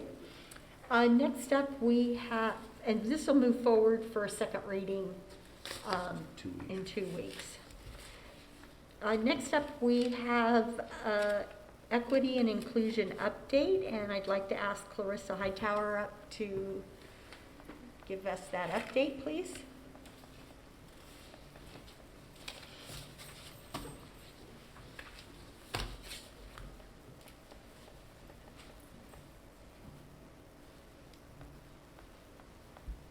Put this down for me. I'm a little shorter. Good evening, board, and all of our attendees. I'd like to give a quick update on our Equity and Inclusion Department. So I'm going to start off with the most recent. We had an immensely successful admin leadership kickoff on last week. We were able to spend a day and a half with our leaders. We spent a lot of time reinvigorating those relationships between district staff and building staff, but also among school leaders themselves across buildings. During that time, we also talked about new structures for our school leaders to build their own capacity. So what PD would look like for our leaders as they are leading, in addition to what supports will look like for their school improvement plans. We also talked about and highlighted our focus areas for our culturally responsive practices for this year. Those areas being culturally responsive teaching, discipline, family engagement, and multi-tier systems of support, which in shorter terms are the just right supports for our kids, taking into account their unique needs. I am also enjoying the expansion of my department, so I spent time onboarding our new director, whom you all met in June. Additionally, we will be welcoming our 4 equity advancement specialists who will be working directly with building leaders and staff to help them eliminate the predictability of those outcomes by demographic group. Our specialists are Charlotte Lartey, Carissa Kersey, Ashley Cooper, and Shannon Shamba, and 2 of those specialists came to us from out of district, one from Washougal, that's Charlotte, and the other from Portland Public. And then we had 2 who were internal candidates. Ashley came to us from Orchards, and Shannon Shamba came to us from Riverview. The specialists will also be working with myself and Jamila to prepare and co-facilitate the Equity Half-Day PD that's coming up for our teachers on August 26th. And in that PD, we will be preparing our teachers, introducing some of them to the concept, but then furthering the concept for others around culturally responsive teaching through Zaretta Hammond's work, Culturally Responsive Teaching and the Brain. We're doing that work in partnership with Education Northwest. That organization should sound familiar because we also partner with them for our equity audit, as well as the strategic planning work. They are also helping support our MTSS, or multi-tier systems of support work as well. I believe I hit everything. Yes, I did. Are there any questions? Any questions? Sounds like you've been busy, Clarissa. Go, go, go. All right. Thank you. Thank you. Next up teaching and learning update, Julie Tomalty.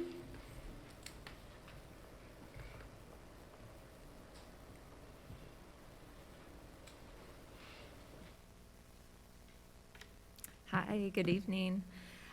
So Clarissa, as she mentioned already, the admin PD, what I really want to emphasize and enjoy about that, we split on here, equity, teaching and learning, but as a team, we really talk about our TLE, teaching, learning, and equity. So as together, we're running all that, and it's all interwoven into everything we're doing with teaching and learning. I wanted to give an update on summer school. So we are currently in session 2 of summer school. Session 1 was a huge success. We had the elementary, middle, and high school running. Combined session 1 and session 2, we had over 3,000 students in there. And when I first approached the planning principals that were going to work, they were thinking a couple hundred at each level, and it just blew up. We had so many students and families that were excited about it, and got just a ton of participation and really got everyone in that wanted to get in. So in elementary, we had over 1,700 students, middle school 1,100, and high school 280 between the 2 sessions. At the end of the sessions, we asked for feedback from not only the staff, but the students. And what's exciting about it is to hear the things that they were excited about, which is why we need to open school like we're going to on August 31st. One of the parents responded, just being able to play and interact with other students. Another said, thank you for offering this as well as transportation. Our kids were excited to attend and had a positive experience. One middle school student said, the fact that I bonded with my teachers and that I had teachers from my other school here telling me that I had it in me, that helped him feel like he belonged there. Another student said, I belonged because everyone is so nice and kind, and I have learned so much in a short period of time. You could see most of them said, what did you enjoy? They're like, it was fun. It was fun to learn again. And I think a lot of them were surprised that it was an academic camp. We called it Camp Evergreen, but it was really academic. And that was exciting, and that got them really engaged back in school again, which was our goal. In high school, we had 150 students attend the session 1. And these are high schoolers giving up their summer, which is a bit of a stretch. But of those 150, they gained 120 credits back. So we talk about so many of the plans of what we did to pass, no pass, the removal of the F. They still had to make up those credits. So that was exciting to see how many they could make up. And then we're going to continue a plan for credit recovery and credit retrieval throughout the school year. And then I just want to thank the tremendous effort of all the departments to put this together. It was running school again, so we needed our student information systems team, our transportation, food service, our curriculum instruction team to put together all of the curriculum.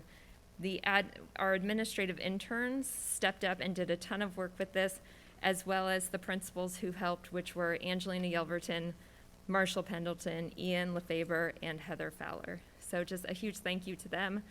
The teachers, the paras, and the buildings that volunteered. Well, they didn't volunteer their buildings, but they were the ones chosen. Everyone just helped to bring this together. So it was a really big effort, but it turned out really great. All right, questions? So about 130 students in high school in session 2? I'm sorry, say that again. About 130 students? 130 credits, or 120 credits. We had 150 students sign up for session 1, and 120 earned credits. Some showed up for some days, and some showed up for partial days, and so we're working with those students to continue those classes. In session 2 is the difference? Yeah, session 2 has 120 students signed up for algebra and English, focusing on 9th graders and their transition to high school. What was the middle school numbers? Oh, sorry, middle school, we had 700 in session 1, and we have about 500 in session 2. That's a good number. Yeah. And what about elementary? Elementary was about 1,000 in session 1, and we're around 850 in session 2. Yeah. And you didn't have to go to a wait list or turn anyone away? We didn't. We added an extra school in June, in elementary. And then, well, I should say, if they signed up on time, we didn't have to. If some parents, I know there were some that reached out in July, and we may not have had space at that time. But if they did it within the time frame, we were able to accommodate everyone. And there's a specific ESSER fund for learning, I think it's ESSER for learning loss is what they call it, that we have an allocation that helps fund this, which is, you know, it's a huge part of allowing us to do exactly what Julie's talking about, provide the transportation, have the staff there that we need to have. So it's not only you having kids giving up their summer, but you have staff giving up part of their summer too and coming in and working, which is Right. sometimes not always that easy to make happen. Well, and that's why we didn't know how big it would grow, because it was how many staff are going to volunteer and how many students, and we got a tremendous support from all teaching staff, para educators. We had to bring special ed staff in for the summer, also our interventionists and federal program staff, and there was a lot of people who were willing to come in this summer. Are you at a place where there are insights about summer programs for subsequent years that you've learned from this particular execution model? Yeah, Or I think learning model, modality? I think we've learned a lot, and specifically, we have these funds for 2 years, so I can see us continuing many of these programs. The feedback forms that we got had a lot of good feedback about the timing, which we had asked those questions before, but now we actually had the people that showed up about how much time there was in the day, the length of the sessions, curriculum that was there. So we did gain a lot of good feedback from there to plan forward, depending on what we need for next summer. That's good news. Yeah. Yeah. Thanks, Julie. All right. Thank you. Okay, next up is citizen comments. This is a time for citizens to speak to the board about things that are not currently on the agenda tonight. We ask that you keep your comments from legal or personnel in nature. We don't want to have that. And to keep your time to 3 minutes. So first up, I have Margaret Milam. And she's here representing the Fircrest neighborhood. Okay,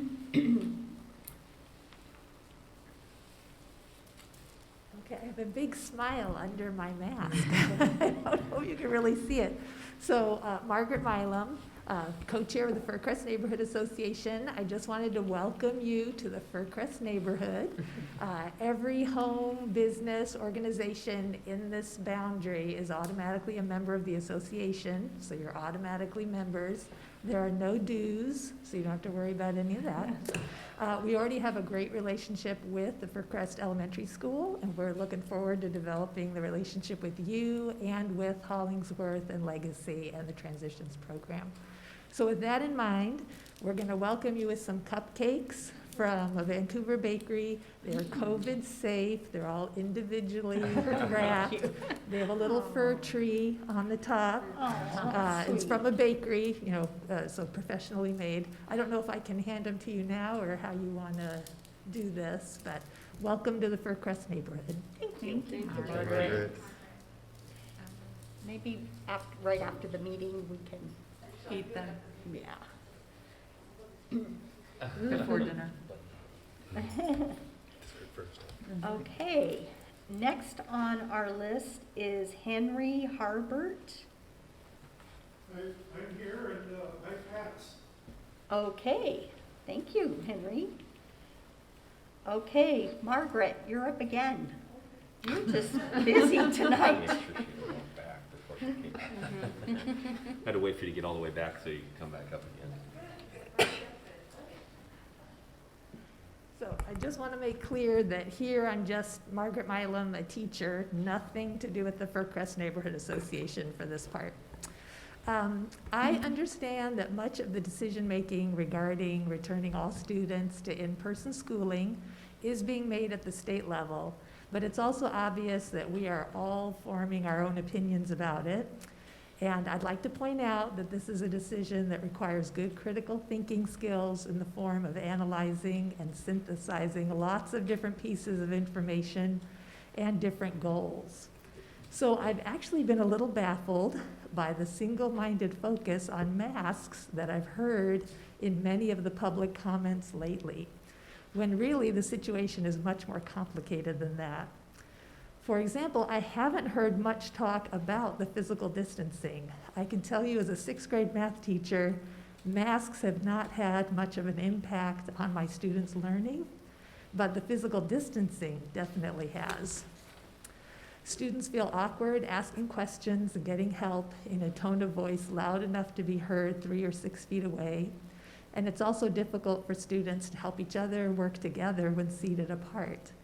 As a result, the physical distancing means that students spend much of their learning time working independently, which makes the room very quiet and greatly reduces the development of that learning energy in the room.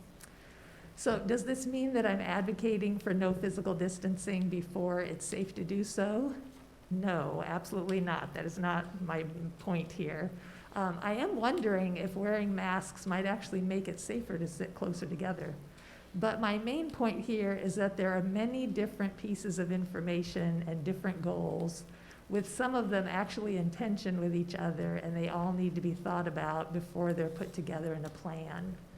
So once we form an opinion about the best plan going forward, I hope we will all understand that everybody's ideas and plans are a balancing act of information and outcomes in a complex situation where there really is no perfect solution. In other words, it would help if we were all a little less sure of ourselves and a little more respectful of each other's opinions. Thank you, Margaret. Always very thoughtful.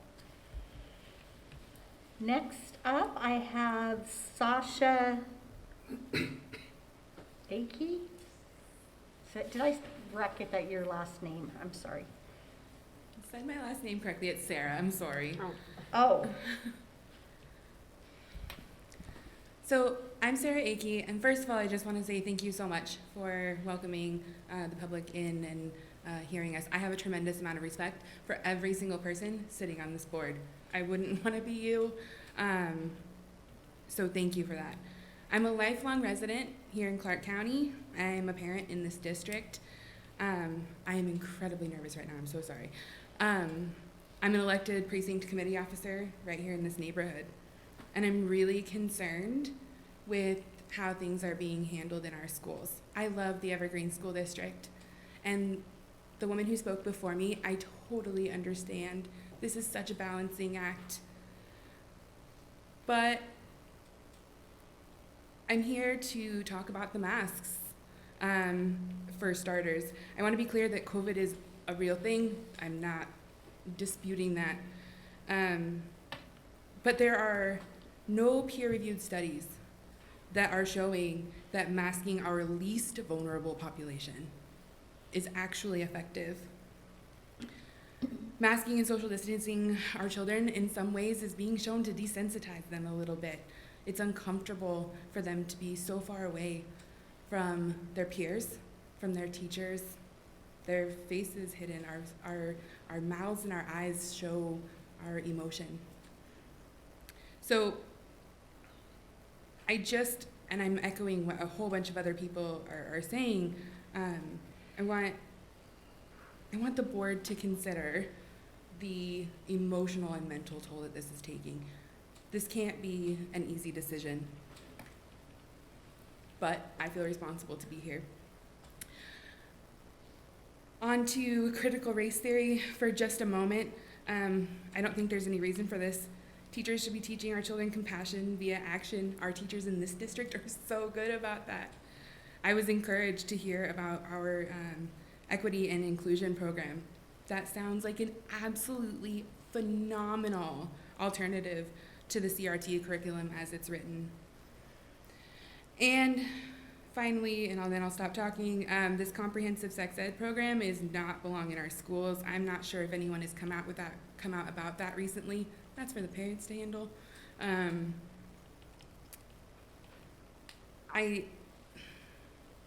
I'm just asking for the board to be a voice for us in coming down from Olympia.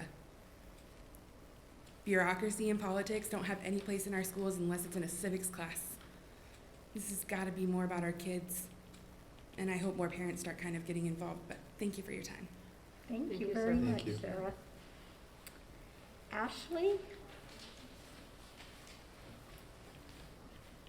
Ashley, if you could give us your full name and your address, you didn't include it on the thing, and we're Okay. required to get that. I can write my name or my address down when I'm done. Okay. My name is Ashley Osmond. I am a mom here in the Evergreen School District. I have kids in high school, I have kids in middle school, and I have kids in elementary school. I'm here to not only advocate for my kids, but other kids as well too. First, I want to address the mask, as all of us have stated recently. I believe it should be a choice a parents should make, not anybody else's. I believe that if kids want to wear masks to school, please go for it. If you don't, I believe that's up to us to make. There's not enough evidence backing up why we need to be masked or why children need to be masked, actually. They're the ones who are less likely to get it, but why do we have to mask in class but not on a playground? Why do we have to social distance in class but not on a playground? It just doesn't make sense to me. The masks pose more harm than good for our children. It's detrimental to their health, not only mentally but physically. Enough has already been taken away from our kids. We need to let them be kids. Second, I want to talk about the sex education program you are trying to implement in our schools. How that got voted in is beyond me. That needs to start at home and stay at home. It needs to be a parent's choice as well, not for anybody else to make. I hope that you guys take what we're saying into consideration and you start leaving these decisions up to the parents. Thank you. Thank you. Thank you. Okay. Daryl Johns. Hi. Hello. Excuse me. Daryl Johns, DERROLJOHNS, 3106 Northeast 148th Place. And in essence, I have the three issues that these two ladies brought up. The first being critical race theory, masking, and this comprehensive sex education. The masking, I'm not going to really go into it more than what's already been said, other than common sense tells me they don't work. They're not as effective as they try to make us believe, and these studies have shown that they are not effective. So you basically, you got a mask on, you breathe your germ back in anyway, because it's sitting right there in your mask. Parent back east that I seen kind of proved that with one of her children when she went and had her kid's mask examined, if you will. And it showed all the germs that were sitting in the mask before she washed it. So common sense tells me it don't work. The virus is not going to just sit there. It's going to go whichever way it can go, up, outside, down, over, whatever. As far as critical race theory, I think that is the dumbest thing that I have heard to date. It's teacher hate, something that we're supposed to be against. I'm in a biracial marriage. My grandchildren, who I'm speaking for, are all biracial. But I'm about to tell one that you're an oppressor and tell the other one you are oppressed. How do you make that happen in a family or in a home? It's just I don't know who came up with this idea, but it's dumb, it's stupid, it's ignorant, and it doesn't belong in school. Teachers have one purpose and one purpose only, and that's to teach, reading, writing, arithmetic, not get into all this other stuff.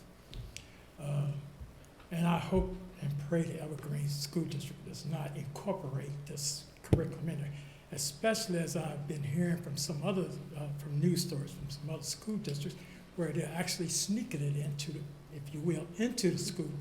One school was telling, the teacher was telling the kids about it, but don't go home and tell your parents about it and don't answer any questions about it.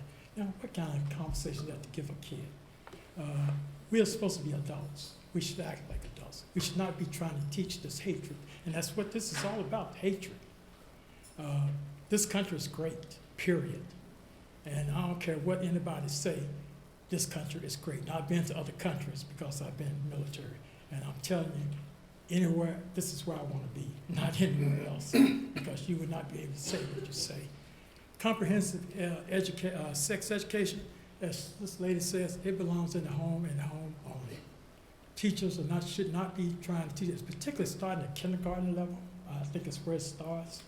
That's not your job to do this. It's not your job. It's the parent, grandparent, whoever, guardian, whoever. That's our job to tell our kids about these things when we feel it's time to tell them about it.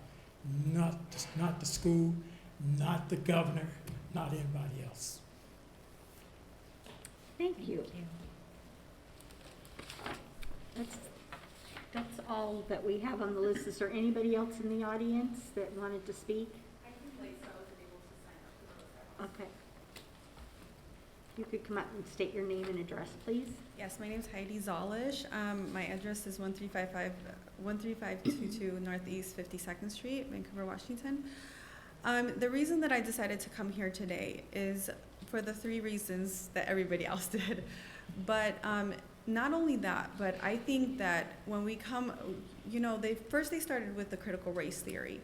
And then afterwards, a lot of school districts, and I'm not saying that you guys are doing it because I don't know, but a lot of school districts started to call it diversity, equity, and inclusion. And inside of that, there was still critical race theory. And what I want to ask you guys is to just not allow that to seep into our schools. I grew up in the inner cities, and this is not something new. This is something that has been taught before, and it was taught to me growing up, and the only thing that did was hurt me as a child. What that did for me was make me feel like I wasn't good enough, like I couldn't do something. What actually helped me and what I encourage you guys to push for is for mentoring programs, because that helps a lot of children who don't have a 2-parent home, or children who are poor, or whatever kind of circumstance that they are dealing with, whatever challenges they're having, a mentor would help them greatly. I had a mentor that helped me immensely. That was so great. And there is a mentoring program called Great Life Mentoring, and people just volunteer for it. I encourage you guys to look into something like that, where children can have mentors. That will make them just want to thrive, because that just makes them feel like they are cared for. People do care about them. Not only that, but tutoring. Tutoring is something that we could implement into our schools, and not just tutoring groups of children, but just one-on-one tutoring. I feel like that would help children immensely. We don't have to change the way things are taught, because I've seen a lot in the news lately where they're changing math. You don't have to get the right answer in math, but you know what? If you go and try to get an engineering degree and you go and try to work as an engineer, you're gonna need to know the right answer. So we can't do this to our children. We can't make our children be less educated. We have to provide them the tools so that anybody who is left behind can succeed. And tutoring services will do that for them. I really encourage you, and that's why I asked about the budget, because I think that the tutoring services would really, really help. So I don't just want to come and say, okay, this isn't working, like don't do this, don't do that. You know, I really feel that really helped where I was growing up, the tutoring, and also the mentoring was just life-changing for me. It helped me see another world that I never would have seen if I would have never gotten that mentor. And that helped me be who I am today, be able to get out of poverty and get into the middle class. So please look into those 2 things, tutoring and mentoring. That would help not only children of color, because there's a lot of white, poor children too who also need help. And we're all brothers and sisters. We are not divided by race. Thank you for your time. Thank you. Is there anyone else in the audience? Lauren.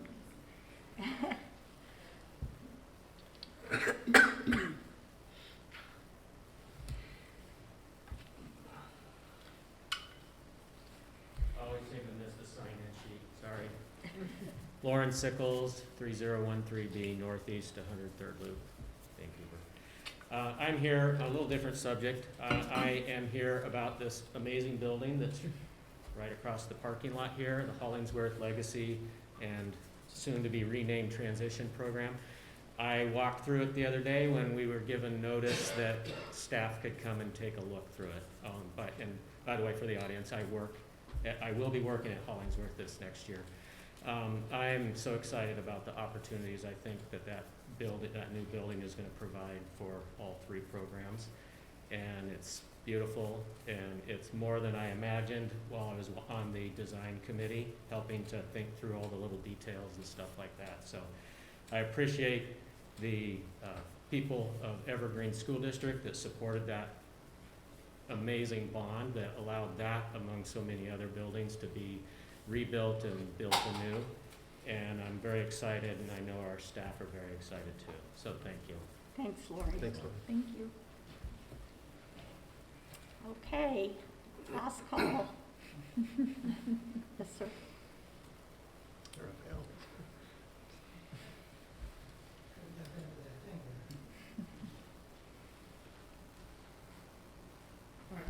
Good evening, school board, and to other parents who are here tonight, thank you for coming and supporting. This is now my third board row meeting in a row, and my third time coming up and speaking, and I actually don't have anything prepared tonight, but I did want to come and just say that I appreciate all the folks who are here speaking about a lot of the same topics that I agree on. I was thoroughly surprised and excited about the opportunity at the very beginning about the cultural, the technology center.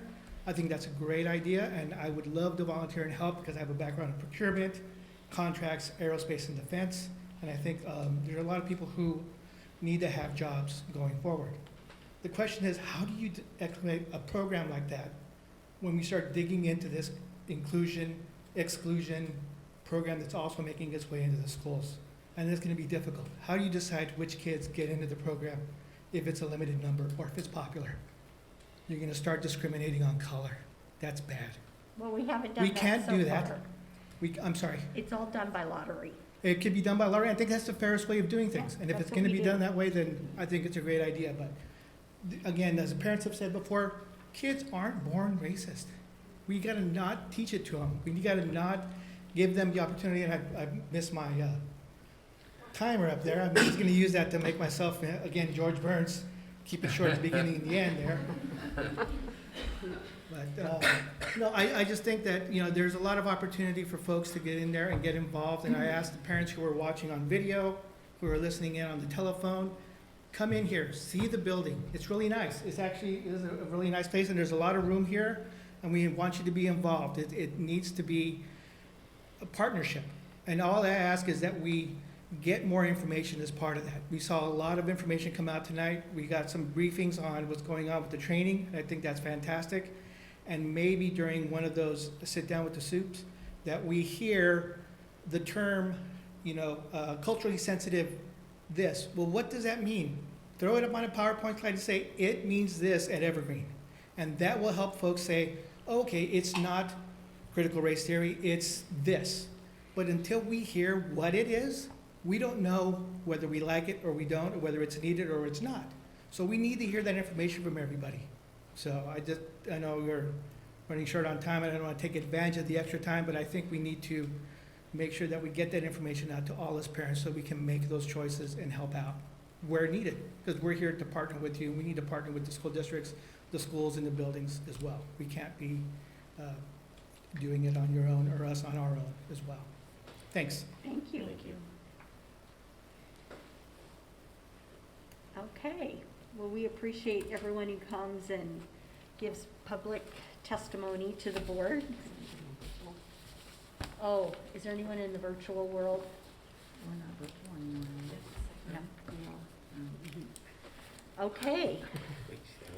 Next, moving on to board comments. These are comments by the board that are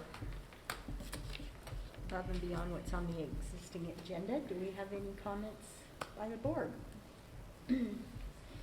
Well, I spent this last weekend up at WASDA for the WASDA board meeting. Speaking of new buildings, WASDA has a new building, and they did their ribbon cutting celebration and grand opening Saturday evening. Really good to see. WASDA turns 100 next year. Wow. Yeah. Wow. 100. 100, yeah. So big plans are in the work for the Washington State School Directors Association's 100th birthday. really, WASDA's located in Olympia, and up there with, having a real chance to advocate. And I know that Rob's worked with the legislation committee, and we have a voice down here in our region too that we can take through WASDA to present what we need in our area. So some exciting stuff coming up. Obviously, we're going to have our next region meeting, October 27th. I'm sure you all will write in your calendars. I'll do it right now. October 27th. A couple things that are going to be different this year is we're going to do nominations at I'm in the region meeting. At the region meeting, so that way we can hopefully get more of the people from our region involved instead of waiting until the last day at the annual conference. And then the voting will be done until annual conference. So they'll have like a period of time where more people can vote, and it'll be like an electronic voting. It's just really about getting more, as we heard tonight from many people in the audience, about getting more voices heard, even with our own school directors in our region. So that is coming. There was, lots of information over the weekend. As somebody the first year on the WASDA board, I took a lot in, but learned a lot from several of the others from across the state, but it was nice to be up there and see the new building. In person? In person, yeah. Wonderful. That was my first in-person meeting with that board. I think ours is September, the General Assembly.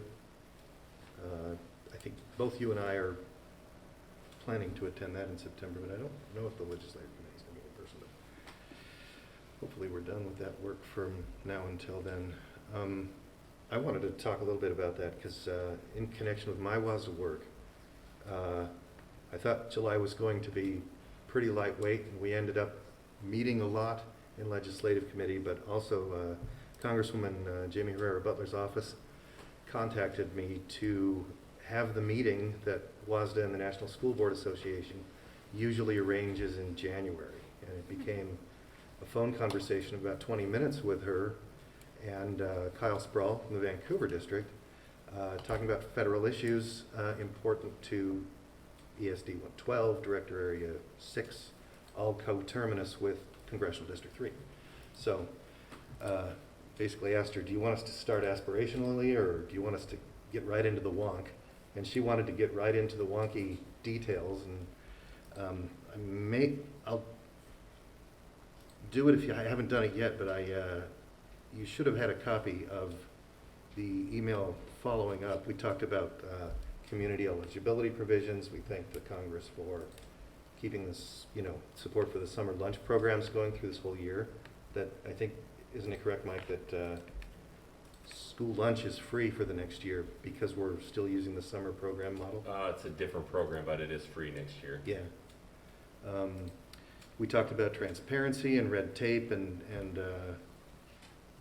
I think the impact for our district was really the community eligibility provision, because I think 3 or 4 of our schools were on that whole school free and reduced lunch permission up until they changed the threshold, and so we advocated to change the threshold back to a 40% count instead of a 60% count for the reimbursements, so that the whole school can have breakfast and lunch, and that removes the stigma of having to fill out the forms and so forth for those who don't like it. And so it was a good conversation that ended with our invitation to have the Congresswoman join us for a ribbon cutting for these new buildings, knowing how interested she is in CTE, and job and workforce development.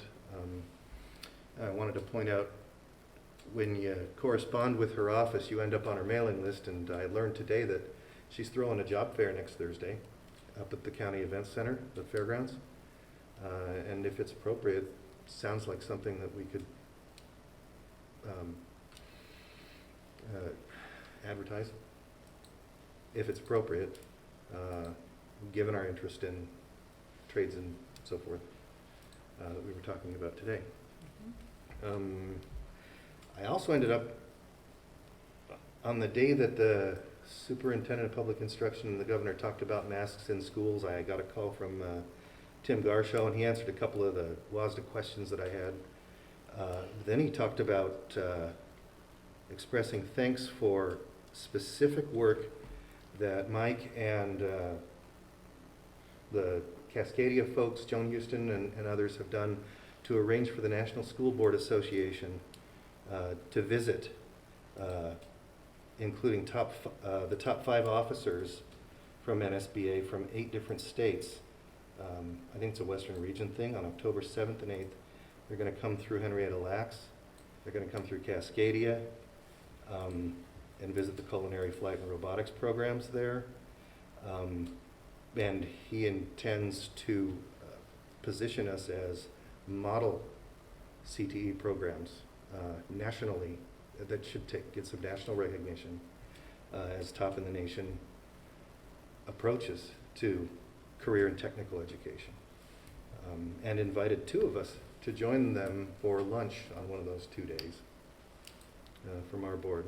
So I think that's worth talking about and seeing how we can represent it. And there was that. And finally, let me get my notes out for this because I don't want to get this wrong, is that we talk about equity, and we heard a little bit about critical race theory from patrons today. I'm hearing this 2 definitions come out of folks around here for that term, right? We're hearing critical race theory is a legal analysis tool. It examines power dynamics and you teach it to attorneys. And it has no place in K-12 schools because you teach it to attorneys and law students, and we don't teach law students in K-12 schools. It's just not possible to become a curriculum at these levels. And the other one is the use of that term to describe an effort to divide and reduce the circumstances of others. I just think about our results policies and our governance culture policies and how we have continued to say, long before we wrote them in that form, all kids can learn, all kids should have the opportunities. And hopefully just kind of recognize that. But I do what I do. I did a data dive. I went to the OSPI report card and looked at our district. I looked at our exclusionary discipline, and it's still easy to see a difference in race. But I also looked at our graduation rates, and the difference in race is closing. Last year and the year before, it's hard to tell a difference based on race. It's like the outcome can no longer be predicted based on that. And that's the goal that I hope we can all agree. So we started this years ago with poverty and talked about it as a culture and access to technology, and we've been doing all this work all these years, and it's worth making a comment. We can see some results from that, but I would like the public to hear from us that we define these things locally and that we're not queuing off of national voices. Like when we talk about equity, we're talking about the dictionary definitions of equity, not coding it in some other way, right? When I talk about inclusion, it means inclusion and not exclusion. And as frustrating as it can be to hear people saying the schools are doing this and that, it's really nice to hear from folks who are recognizing that we're not, and urging us not to divide our kids, which I can't think of a policy where we ever would decide to do that. And that, in my view, needs some clear communication. We should be talking about it in terms of us here. Mm-hmm. And we will be having that. Yeah. How do we communicate that, and what does that look like? Yeah. I think WASDA had a seminar on that last week that I wasn't able to go to, but there's a recording there too, so we can do it. And just wanted to, I guess, be clear in public about our stance, my stance on that, is that we're going to do this for our kids here and include them. And, you know, hope to continue closing those gaps so that we just can't predict based on race. Well, the other thing too, when we talk about the sex ed, we've had the same sex ed program for, I don't know how many years. I mean, a really long time. And every year it's open to parents to be able to review it, to make sure, and it's always been age appropriate. It's actually not sex ed as much as it is health and human development. So that includes things like nutrition, physical activity, you know, just how to be a healthy person, you know, and take care of yourself, and then also things to help kids Well, deal we with did update pressure. it recently because we got rid of the VHSs. Yeah.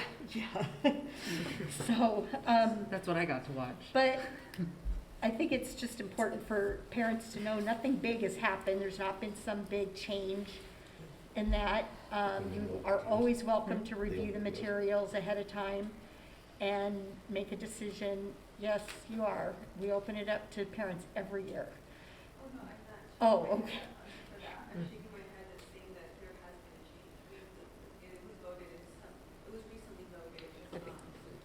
The state level. At It was the a state state level level, thing, but yeah. it did not impact the curriculum model that we're using. Yeah, so, it's, in some ways, it's much to do about nothing because nothing has changed as far as we're concerned. And so it's important, though, for people to, it's fine to ask questions, and we want you to ask questions, because we want accurate information out there. I agree with Rob on CRT. We don't teach it in our schools. It is a theory, it's not a curriculum, and it's taught at the college level. And what we do teach is accurate, historic information, so that people are very aware of our history and the good with the bad. But it isn't about dividing, it's about, if you don't understand your history, you may be doomed to repeat yourself, and we've seen that happening. So we just want our families to feel comfortable that nobody wants to pit kids against each other. We want to bring them together. That's part of this whole idea is not creating have and have-nots and you against me. That's just not how we've been, and that's not how we are going to be. And so that's kind of where we are. Yes, sir? Well, he raised his hand. CRT is doing exactly that. It's trying to divide that kid because they, adults are going to mess with us more. You know, I beg to differ. We want them to know history, the real history, because you can't change history. It's happened. That's right. That's all well and good. We learn from it, but you can't all of a sudden change it. Like, well, let's tear down this statue because this is a bad person. We should. There was a Well, reason this person was there. We should probably recess, but to Yeah, I continue. think public comment time We're is gonna, over. yeah, so I'm gonna bring this back to order because this is the board's time to bring out information to each other. And if we have that on the agenda, we'd be more than happy to answer questions regarding those things. But trust me, we've looked into it pretty seriously, and we're comfortable where we are in this district with that issue. Anything else, Rob? Oh, no, that was what I came to say. Okay. Anyone else on You the ask them board? to stick around and we can I don't talk a have little bit anything. during the recess. Yeah, I don't have any comments. I have a future agenda item. Okay. Anyone else? Nope, I don't have anything. Okay. Next up is future agenda items, and it sounds like you have an agenda item. Well, I'm waffling on this agenda item, so totally want to hear what you guys think. But we've been hearing a lot of misinformation about CRT over many school board meetings. And I think it might be great to have, someone from teaching and learning or another department come and lay out what the truth is about our curriculum and whether it contains CRT or not. Because they've heard it from us multiple times and yet still don't believe it. So what else can we do? I think it's a great idea. And that is something that we'll be talking about at the board retreat. Great. As far as public input and our parents' Okay. information, so they have that. Yes, I think it's really important that we do that, because there's just a lot of stuff out there nationally and locally that Yeah, I mean, don't make sense. You know, there are a lot of news articles about it, there are a lot of internet articles about it, and so it's understandable why people, you know, have differing information based on the source that they're getting it from. Then but, there's a bifurcation of definition. you too. know, and It's sure, come to and mean maybe something some to people. school in Texas, Ohio, who knows where, has something on some senior curriculum in some AP class, possibly. I have zero idea. But that has no meaning or bearing on whether we in EPS do have anything on in our curriculum. We need to bring the conversation local. Yes. Back local. There's too much national, and if we have it as an agenda item, then we can have an actual open dialogue and discussion. Right. That's what I kind of want to have, is that full on, let's air our views and with input from, you know, with knowledge given to us and to, you know, the audience by people who work here. So that's my proposal. I think we agree on that. Yes, we do. Any other future agenda items we'd like to add? Okay. Well, I'd like to call us into recess where we'll sign documents. And then we will reconvene for a workshop on legislative update and another superintendent's update. And then we will go into an executive session to discuss a personnel issue. Thank you, everyone, for being here today.